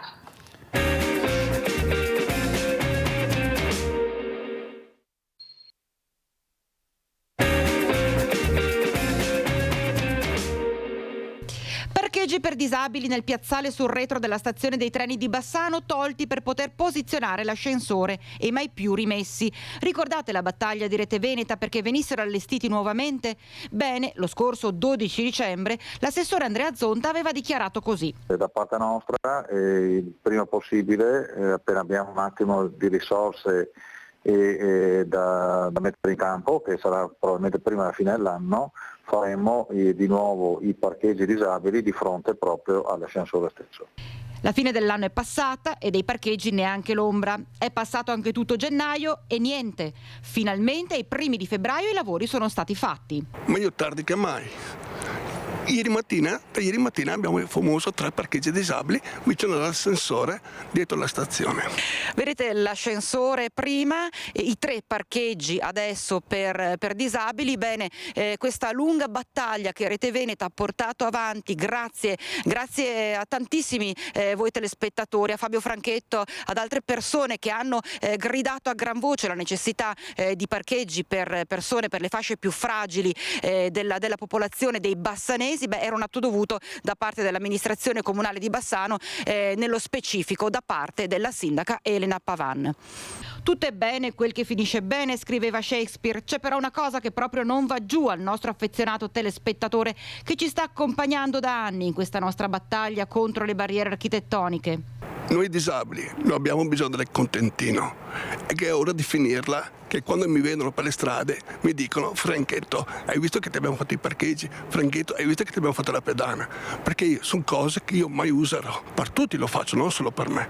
E lancia un messaggio molto forte e chiaro alla sindaca Elena Pavan. Ricordi quando accompagnavi i tuoi figli gemelli quel passeggino e trovavi delle buche o trovavi di scivoli così o trovavi di scalini? Facevi fatica. Se oggigiorno quelle buche non ci sono più e tante cose sono state fatte perché ci sono state delle persone che si sono fatte una mazza così per eseguire quei lavori, e se adesso ci fermiamo e non vengono approvati certi progetti, Bassano ritorna indietro e questo a me non mi sta bene. Allora saluto veramente, grazie Ennio Bigliatto, Presidente Animo, Associazione Nazionale Italiana Mobilità, di essere con noi. Ciao Ennio, grazie. Abbiamo visto questo servizio, era del 2020, perciò avete visto anche la sindaca che non c'è più, abbiamo sentito Franchetto, l'ho messo apposta per capire cos'è cambiato, veramente come la mobilità per le fragilità, per voi diversamente agili come vi chiamo io Ennio, è cambiata, è migliorata, come si apre questo 2025? Prego Ennio. Allora io parto sempre da un presupposto, intanto buongiorno a tutti, io parto sempre da un presupposto, noi abbiamo tutte le più belle leggi in Europa, ma sono sempre, quasi sempre disattese. Nel discorso che hai introdotto dei parcheggi, allora bisogna fare un discorso tornare un po' indietro. La legge sui parcheggi disabili è, se non vado errando, del 78-79 ed è rimasta al 2% da allora. Era nata per facilitare la persona disabile autista. Dopo, per una serie di provvedimenti, si è allargata al Down, si è allargata al cieco, si è allargata addirittura al sordo, per carità, con tutto rispetto, che sia chiaro,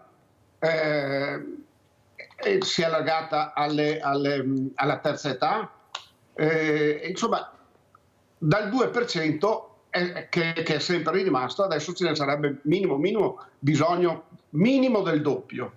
Comunque, a prescindere da questo, quello che io combatto tutti i giorni, come diceva tra l'altro il signore di prima, Franchetto, che salutiamo ovviamente, molte volte sono occupati da gente che non ne ha diritto, per cui se mettiamo sulla scala, si mettono questi, dall'altro lato è allargato il plafond che utilizza il parcheggio disabili, lei capirà che chi ne ha veramente bisogno si trova in forte difficoltà.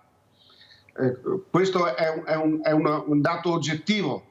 Mi trovo molto spesso ad andare in giro tu sai che io faccio sport, vado a destra e a manca tutti i giorni, eccetera, e mi trovo spesso a lottare con queste cose. Magari mi sono trovato in Piazzale Roma a dire a un signore: guarda che è un parcheggio riservato, questo era perfettamente in regola, mi mostra il cartellino e ho dovuto mettere la coda in mezzo alle gambe e aspettare che se ne liberi qualcuno. Ho trovato anche questo. Il parcheggio disabile è una lotta che sarà sempre una lotta continua. Le istituzioni non ci danno quella gran mano.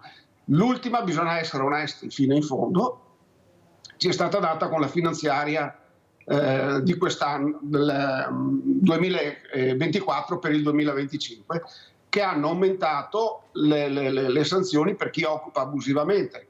Da 150 l'hanno portato a un minimo di 300 euro, se non ricordo male, a un massimo di 900 euro più togliere un... sì, perché gli italiani li colpisci solo se li tocchi nelle tasche, questa è la verità. Brava. Non c'è niente da fare, è inutile che ce la giriamo, funziona così da noi. Senti Ennio Bigliatto, cosa ne pensi del Presidente della Regione Luca Zaia, che ha parlato di queste Olimpiadi, che ha parlato del parabob? Ecco, funzionerà anche con il parabob per questi sportivi. Cosa vuoi dire? Allora, tu sai che io parlo molto spesso con Ruggero Vinaglia, che saluto se è all'ascolto, e parlavamo anche tempo fa. Le Paralimpiadi sono state una gran bella cosa.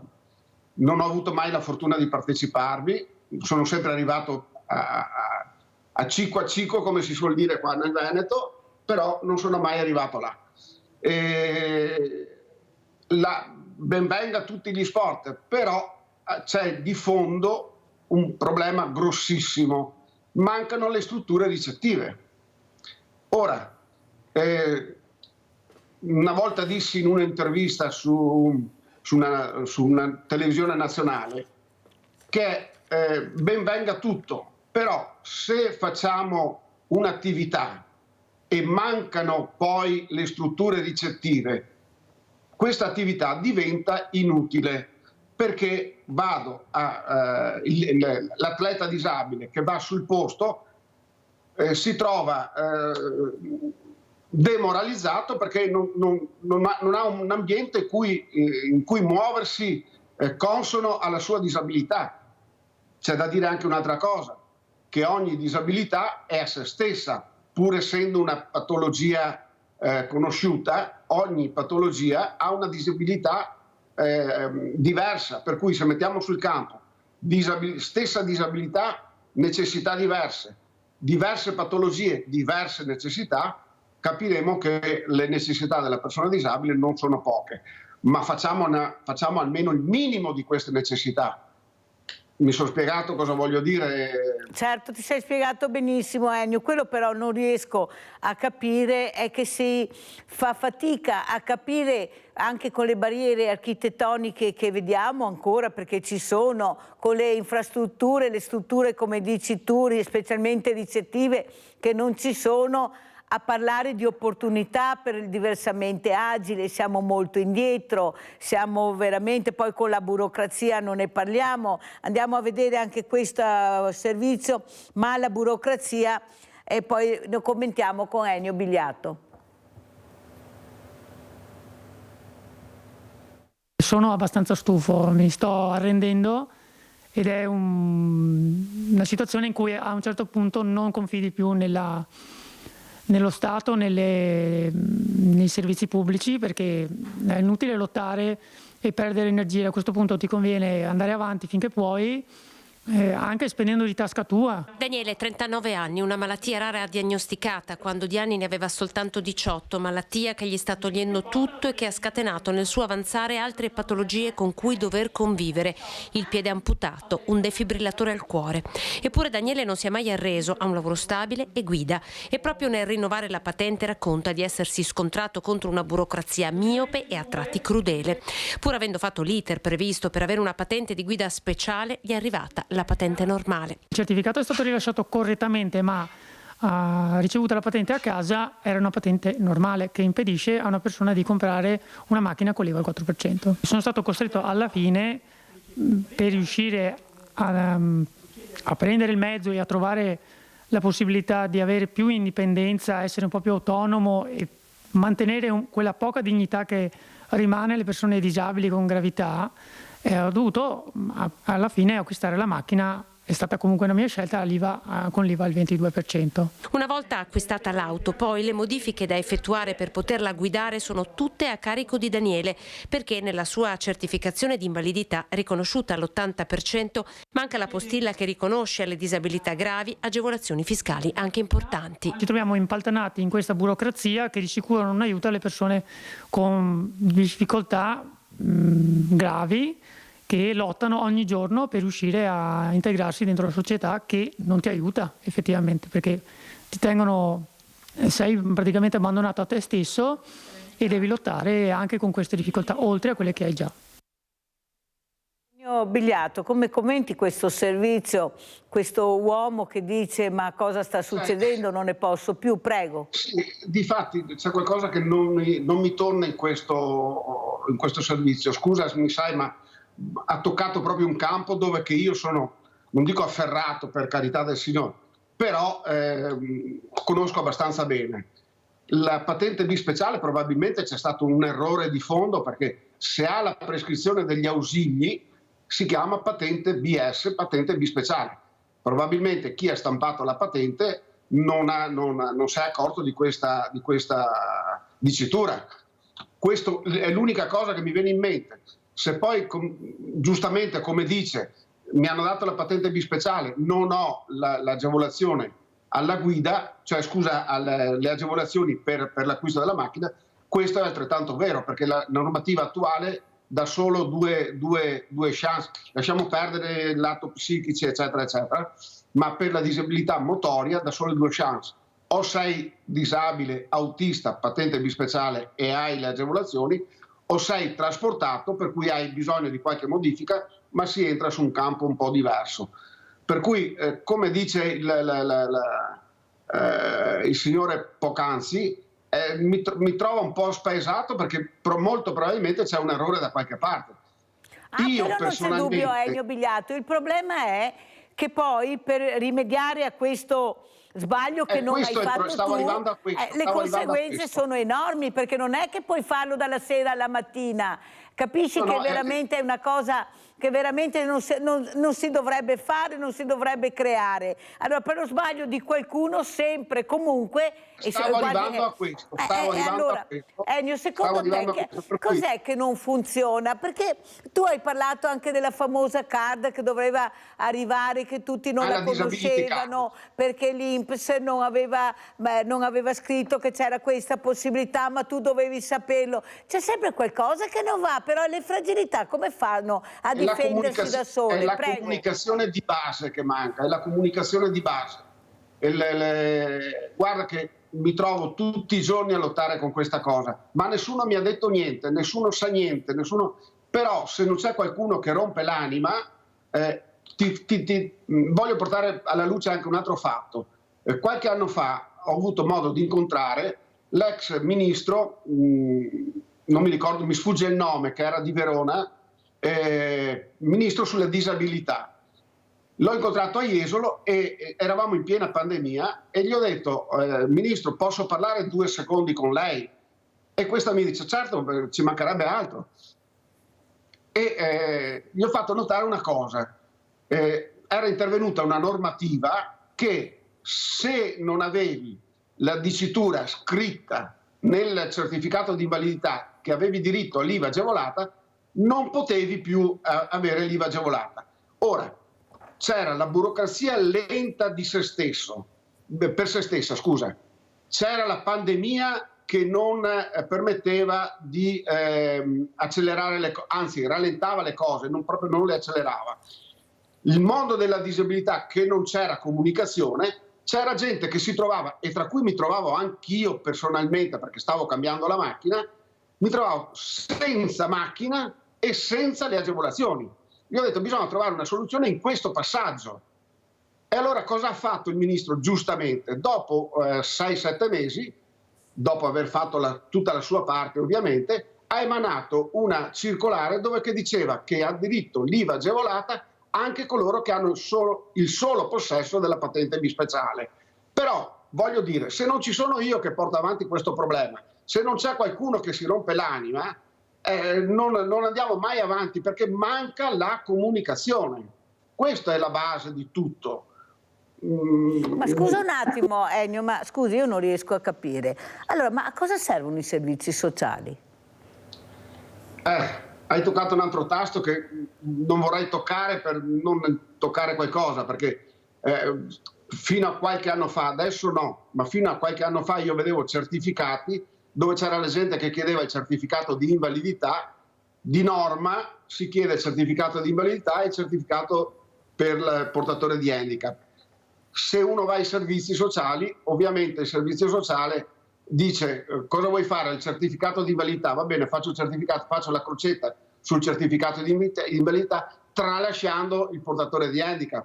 Poi si risulta che per avere certe cose devi avere il certificato come quale portatore di handicap, per cui devi ritornare in commissione medica per rifare tutto, solamente perché mancava una crocetta.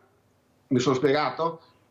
E andiamo avanti in questo modo qua. E poi ci ritroviamo come questo uomo che ha spiegato molto bene. Esatto. Ecco, invece di arrivare alla patente corretta, arriva la patente sbagliata. Allora andiamo a vedere, perché senti Ennio, adesso si parla molto appunto di commissioni, parliamo di stati generali, andiamo a vedere stati generali di disabilità.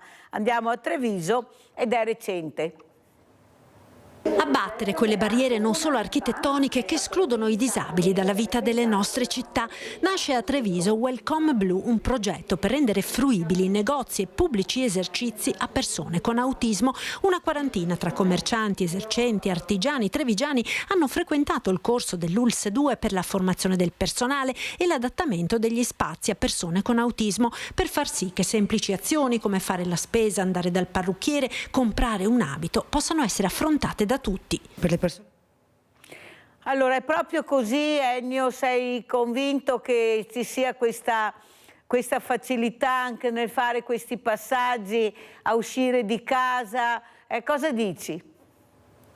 Qua si tocca un argomento ancora più difficile della patente, se vogliamo essere onesti. Per chi è del campo capisce benissimo questa situazione.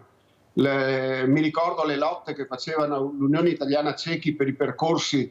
Non so se hai notato che adesso sulle stazioni ferroviarie, sugli aeroporti ci sono i percorsi che ti portano al check-in o la sala d'attesa, eccetera, che sono per terra, ci sono dei percorsi ben definiti che il non vedente camminando riesce a individuare dove sta andando.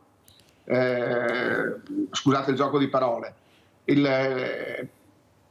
Sarà una cosa molto difficile, però mi auguro che si possa fare, anche perché tutti abbiamo diritto alla mobilità, a vivere una vita sociale nel tessuto sociale in cui viviamo, che non è una cosa molto semplice. Allora, andiamo a vedere anche questa conferenza alberghiero Maffioli, ecco cosa dicono, ecco questa scuola che chiude, specialmente per questa mamma con una fragilità che ha detto non è la stessa cosa per mio figlio spostarlo da questo ad andare a Montebelluna, sono molto in difficoltà, però la fragilità viene ascoltata poco. Questa mamma ha detto non è la stessa cosa per mio figlio, dopo tanti anni si è inserito, adesso guarda come ci ritroviamo. Andiamo a sentire. Sono più di 3.600 le firme raccolte contro la chiusura della sede di Pieve del Grappa dell'Istituto Maffioli.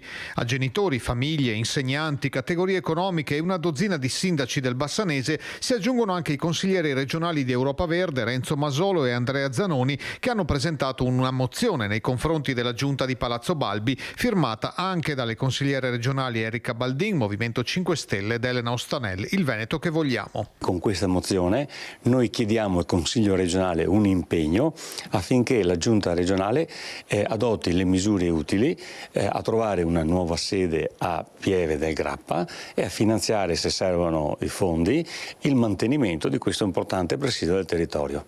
Le sedi alternative per studenti e insegnanti sono Montebelluna e Castelfranco e l'area del Grappa è da alcuni anni territorio mabunesco, col paradosso, secondo i promotori della mozione, che sia proprio un alberghiero ad essere interessato dalla razionalizzazione. No. Non dovete chiudere questa scuola, ma primo dovete garantire la fine dei cicli scolastici a chi è già iscritto, ma soprattutto trovare alternative o trovare il modo di rilanciare questa scuola, che è veramente un presidio strategico fondamentale per il territorio. La Regione dal canto suo non ha competenza diretta sulla gestione delle scuole superiori, ma lascia uno spiraglio aperto. Anche sabato abbiamo partecipato a un incontro, abbiamo appunto incontrato le famiglie direttamente sul posto e nonostante la competenza appunto non sia strettamente regionale, l'interesse è alto e abbiamo anche intenzione a breve di convocare un tavolo chiaramente con la provincia e i soggetti interessati per studiare una soluzione che possa essere percorribile. Ecco Ennio, soprattutto quello che vorrei capire, ecco, prendersela con le fragilità, con questi genitori che dopo tanta fatica finalmente riescono a vedere il loro ragazzo che sorride, andare a scuola tranquillo. Non è così semplice dire ti porto da un'altra scuola, perché quella è la scuola. Cosa vuoi dire Ennio? Anche a questa mamma che ha detto non potete chiudere questa scuola, mio figlio non può andare a Montebelluna o a Castelfranco, prego. Qua tocchiamo anche un tasto molto delicato. Adesso non so il problema della mamma, del figlio di questa signora, però cambiare l'ambiente di un ragazzo che ha problemi non è una cosa semplice. Qualche volta è traumatizzato, si traumatizza ancora di più il soggetto, perché si trova in un ambiente a lui sconosciuto, si trova a reinserirsi con molte difficoltà, perché pensiamo che essere disabili e cambiare la propria vita quotidiana non è una cosa semplice. Io mi ricordo quando andavo alle elementari io, c'era il maestro che diceva, siccome c'erano le scale, aveva incaricato a 2 compagni di scuola di portarmi in spalla sopra fino in aula. Ecco, questo mi ha risolto un problema, parliamo degli anni 60 ovviamente, non adesso. Ad oggi che si cerca nel modo più assoluto di favorire la persona disabile nell'entrare nel tessuto sociale, ci sono state fatte leggi apposta per l'inserimento lavorativo, sono fatte leggi per entrare per chi non ci arriva con l'insegnante di sostegno e altro. Far cambiare questa cosa non è una cosa semplice per chi si trova nell'ambiente, credetemi. E vorrei lanciare a chi di dovere di non fare quello che stanno facendo, anzi secondo me bisognerebbe in qualche maniera favorire rimanere in loco, ecco, il più possibile, perché quando si vive bene, dopo a sua volta, sentivo la trasmissione di prima che si parlava dei panettieri, cioè quando si vive bene si ha voglia anche di fare, si ha voglia di produrre, si ha voglia di andare avanti. Se tu bastoni un cane, questo quando ti vede si allontana, non ti viene da vicino. Cerchiamo di capire certe cose. Purtroppo, mi metto dalla parte della politica, oggi si guarda solo ed esclusivamente il dio denaro, cioè si cerca di risparmiare per poi spendere in qualche altra cosa, utile o no, questo è un altro discorso. Magari anche sprecare i soldi, ecco, mettiamola così, a discapito di qualcosa che torna utile. Questa è una cosa che la vedo tutti i giorni, tra l'altro. Non è una cosa tanto simpatica. Senti Ennio, secondo te perché la politica, quella che dovrebbe veramente intervenire, ascoltare, perché come hai detto tu noi abbiamo ministri che si dovrebbero occupare di questo, alla fine poi invece torniamo sempre il gioco dell'oca da punto a capo, con i soliti problemi, con le solite cose, ecco, non riusciamo veramente ad avere, e soprattutto per le fragilità, un percorso semplice, più facile, anche più vantaggioso. Ecco, prima si parlava di bandi, andate a vedere i bandi anche per partecipare. Cosa vuoi dire, Ennio? I bandi. Allora, la burocrazia, guarda, è talmente complessa che a volte... Allora, io porto sempre questo esempio. Io ho lavorato su un ente pubblico per 35 anni e conosco la burocrazia. Molti miei colleghi che non sanno muoversi vengono a chiedermi come si fanno certe cose. E mi trovo tante volte anch'io imbarazzato perché non so come muovermi. Allora, la burocrazia è vero che necessita sotto un certo profilo, ma è altrettanto vero che deve essere semplice, deve essere snella e chi riceve poi ha il compito di controllare. Mentre cosa facciamo? Noi facciamo il bando, facciamo il concorso, facciamo questo, facciamo quello, dopo non abbiamo più il tempo di controllare perché vogliamo dire dall'altra parte non c'è l'impiegato perché sono sotto organico, tutto quello che vuoi, però alla luce del cittadino cosa si trova? Si trova che non è capace di fare la domanda con tutta la dovuta documentazione. Più delle volte viene fatta la domanda in modo errato perché la burocrazia ti dice, te la scrive in una certa maniera che tu intendi un'altra e in realtà vogliono qualcos'altro. È tutto così. Per cui, ragazzi miei, voglio farti un altro esempio. Un mio associato, 7 anni fa, ha fatto la domanda per l'abbattimento barriere architettoniche.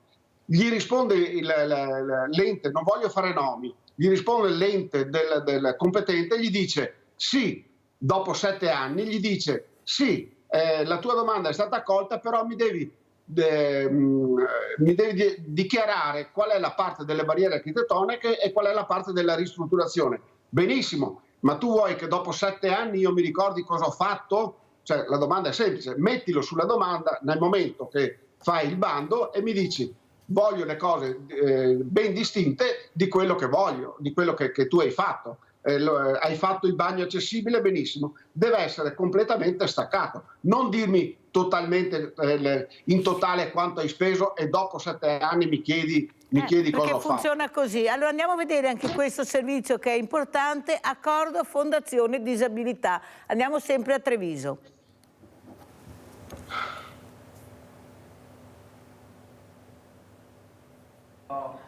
Abbiamo firmato un progetto assieme alla Fondazione Tina Anselmi per il sostegno alla fragilità, sostegno all'autonomia, sostegno a questi ragazzi che fanno delle prove tecniche di vita assieme, comune, di autonomia. Davvero un bel regalo per le feste natalizie, quello che la Fondazione, che ha la sede all'ombra di Porta San Tommaso a Treviso, ha portato a quella castellana dedicata a Tina Anselmi. 6.000 euro all'anno per 3 anni e per 2 progetti di vita all'anno, grazie ai quali alcune persone fragili potranno sperimentare dei percorsi mirati all'abitare indipendente, all'inclusione scolastica, lavorativa, sportiva e ricreativa, costruiti su misura grazie all'equipe di professionisti della Fondazione Tina Anselmi. Un segno di condivisione di valori e di prossimità, e speriamo che sia l'inizio davvero di un grande percorso insieme all'interno di questo futuro di accompagnamento personalizzato ai progetti di vita di tutti, che sono progetti di inclusione e di qualità. Le aspettative di vita per persone fragili sono aumentate considerevolmente negli ultimi anni e il 50% delle persone con disabilità gravi può contare solo su genitori per la cura e l'assistenza. Tuttavia, sempre più persone con handicap sopravvivono ai loro familiari, mentre i servizi per chi ha problemi di salute mentale sono molto frammentati. Ecco che grazie a questo finanziamento, ma anche ad un appartamento messo a disposizione alla Fondazione Anselmi, ogni anno 2 persone con disabilità potranno dimostrare non solo a Castelfranco ma a tutta la Marca che grazie alla solidarietà senza confini un futuro indipendente è possibile anche per loro. Allora Ennio, come commenti questo servizio? Mi sembra una cosa importante, prego.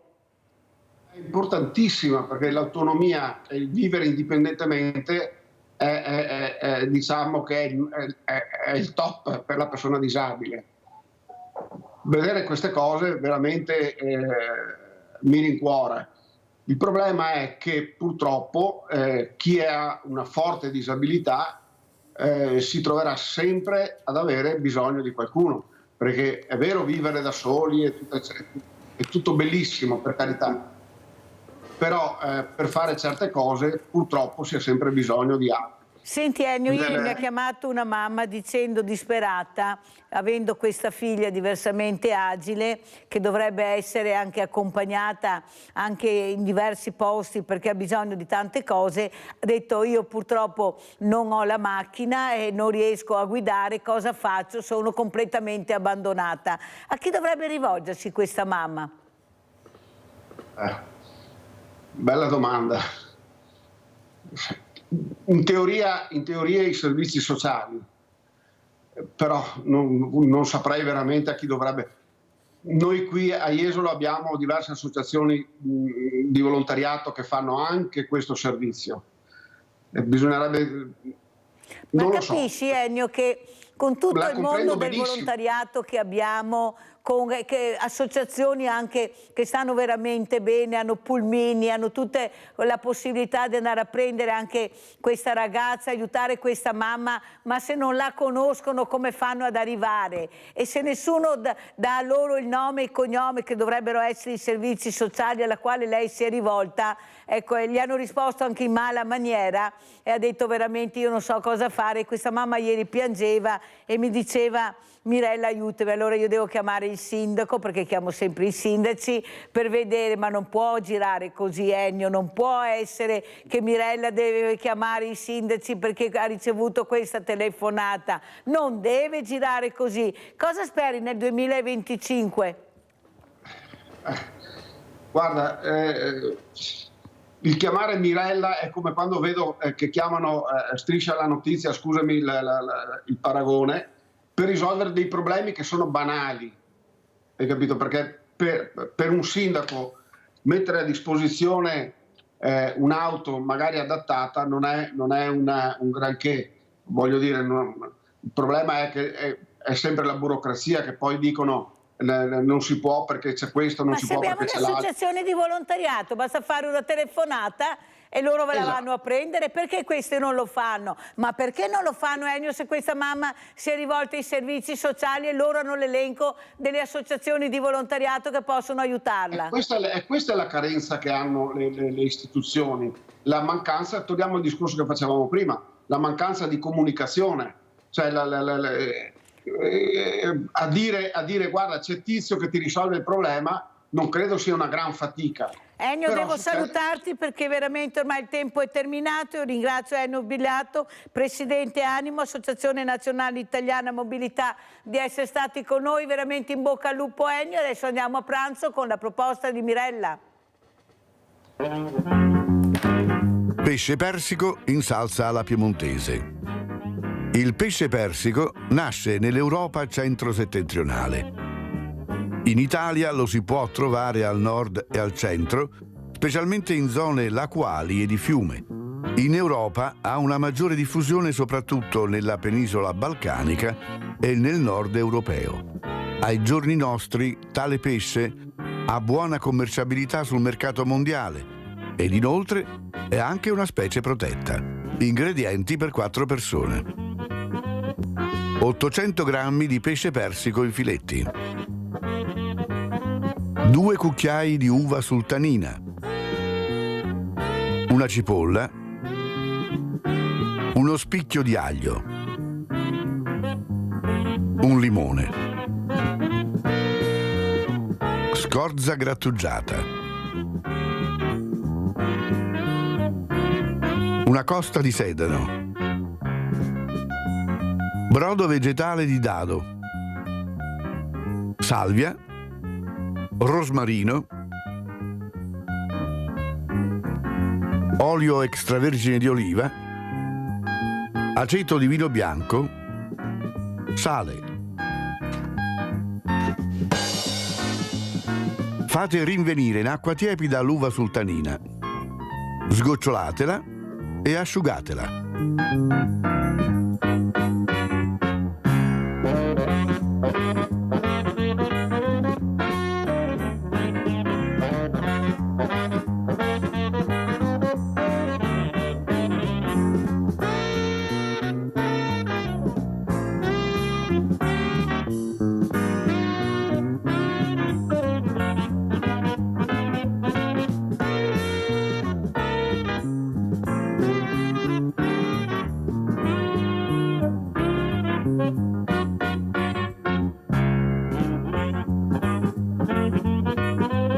Tritate la cipolla, l'aglio, il sedano, la salvia e il rosmarino.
Mettete qualche cucchiaio di olio in un recipiente adatto a ricevere in seguito il pesce.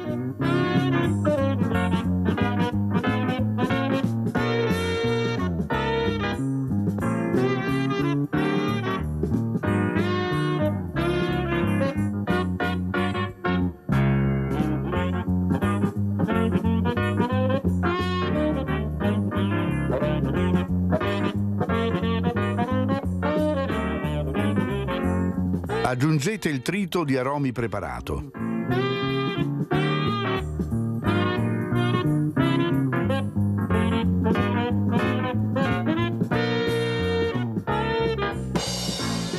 Posate il recipiente su fuoco moderato. Fate lentamente imbiondire le erbe. Quando si saranno appassite, mettete nella casseruola il pesce persico con l'uva sultanina.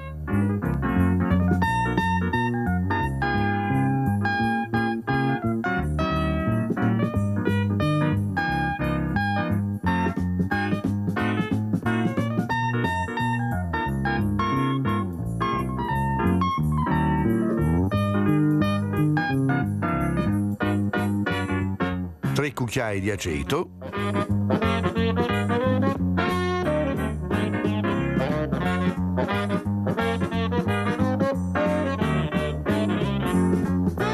la scorza grattugiata del limone,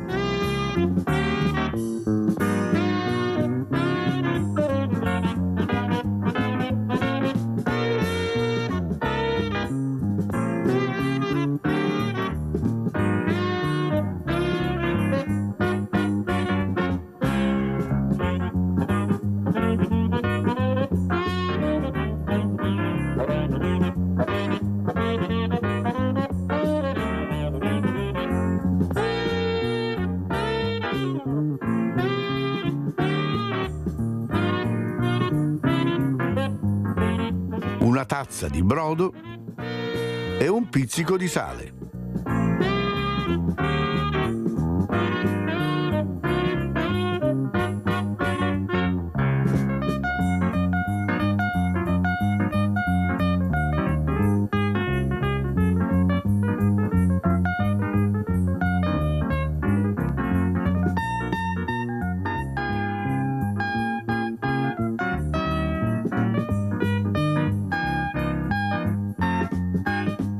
A fuoco moderato lasciate cuocere qualche minuto e servite poi con il suo sugo. E buon appetito!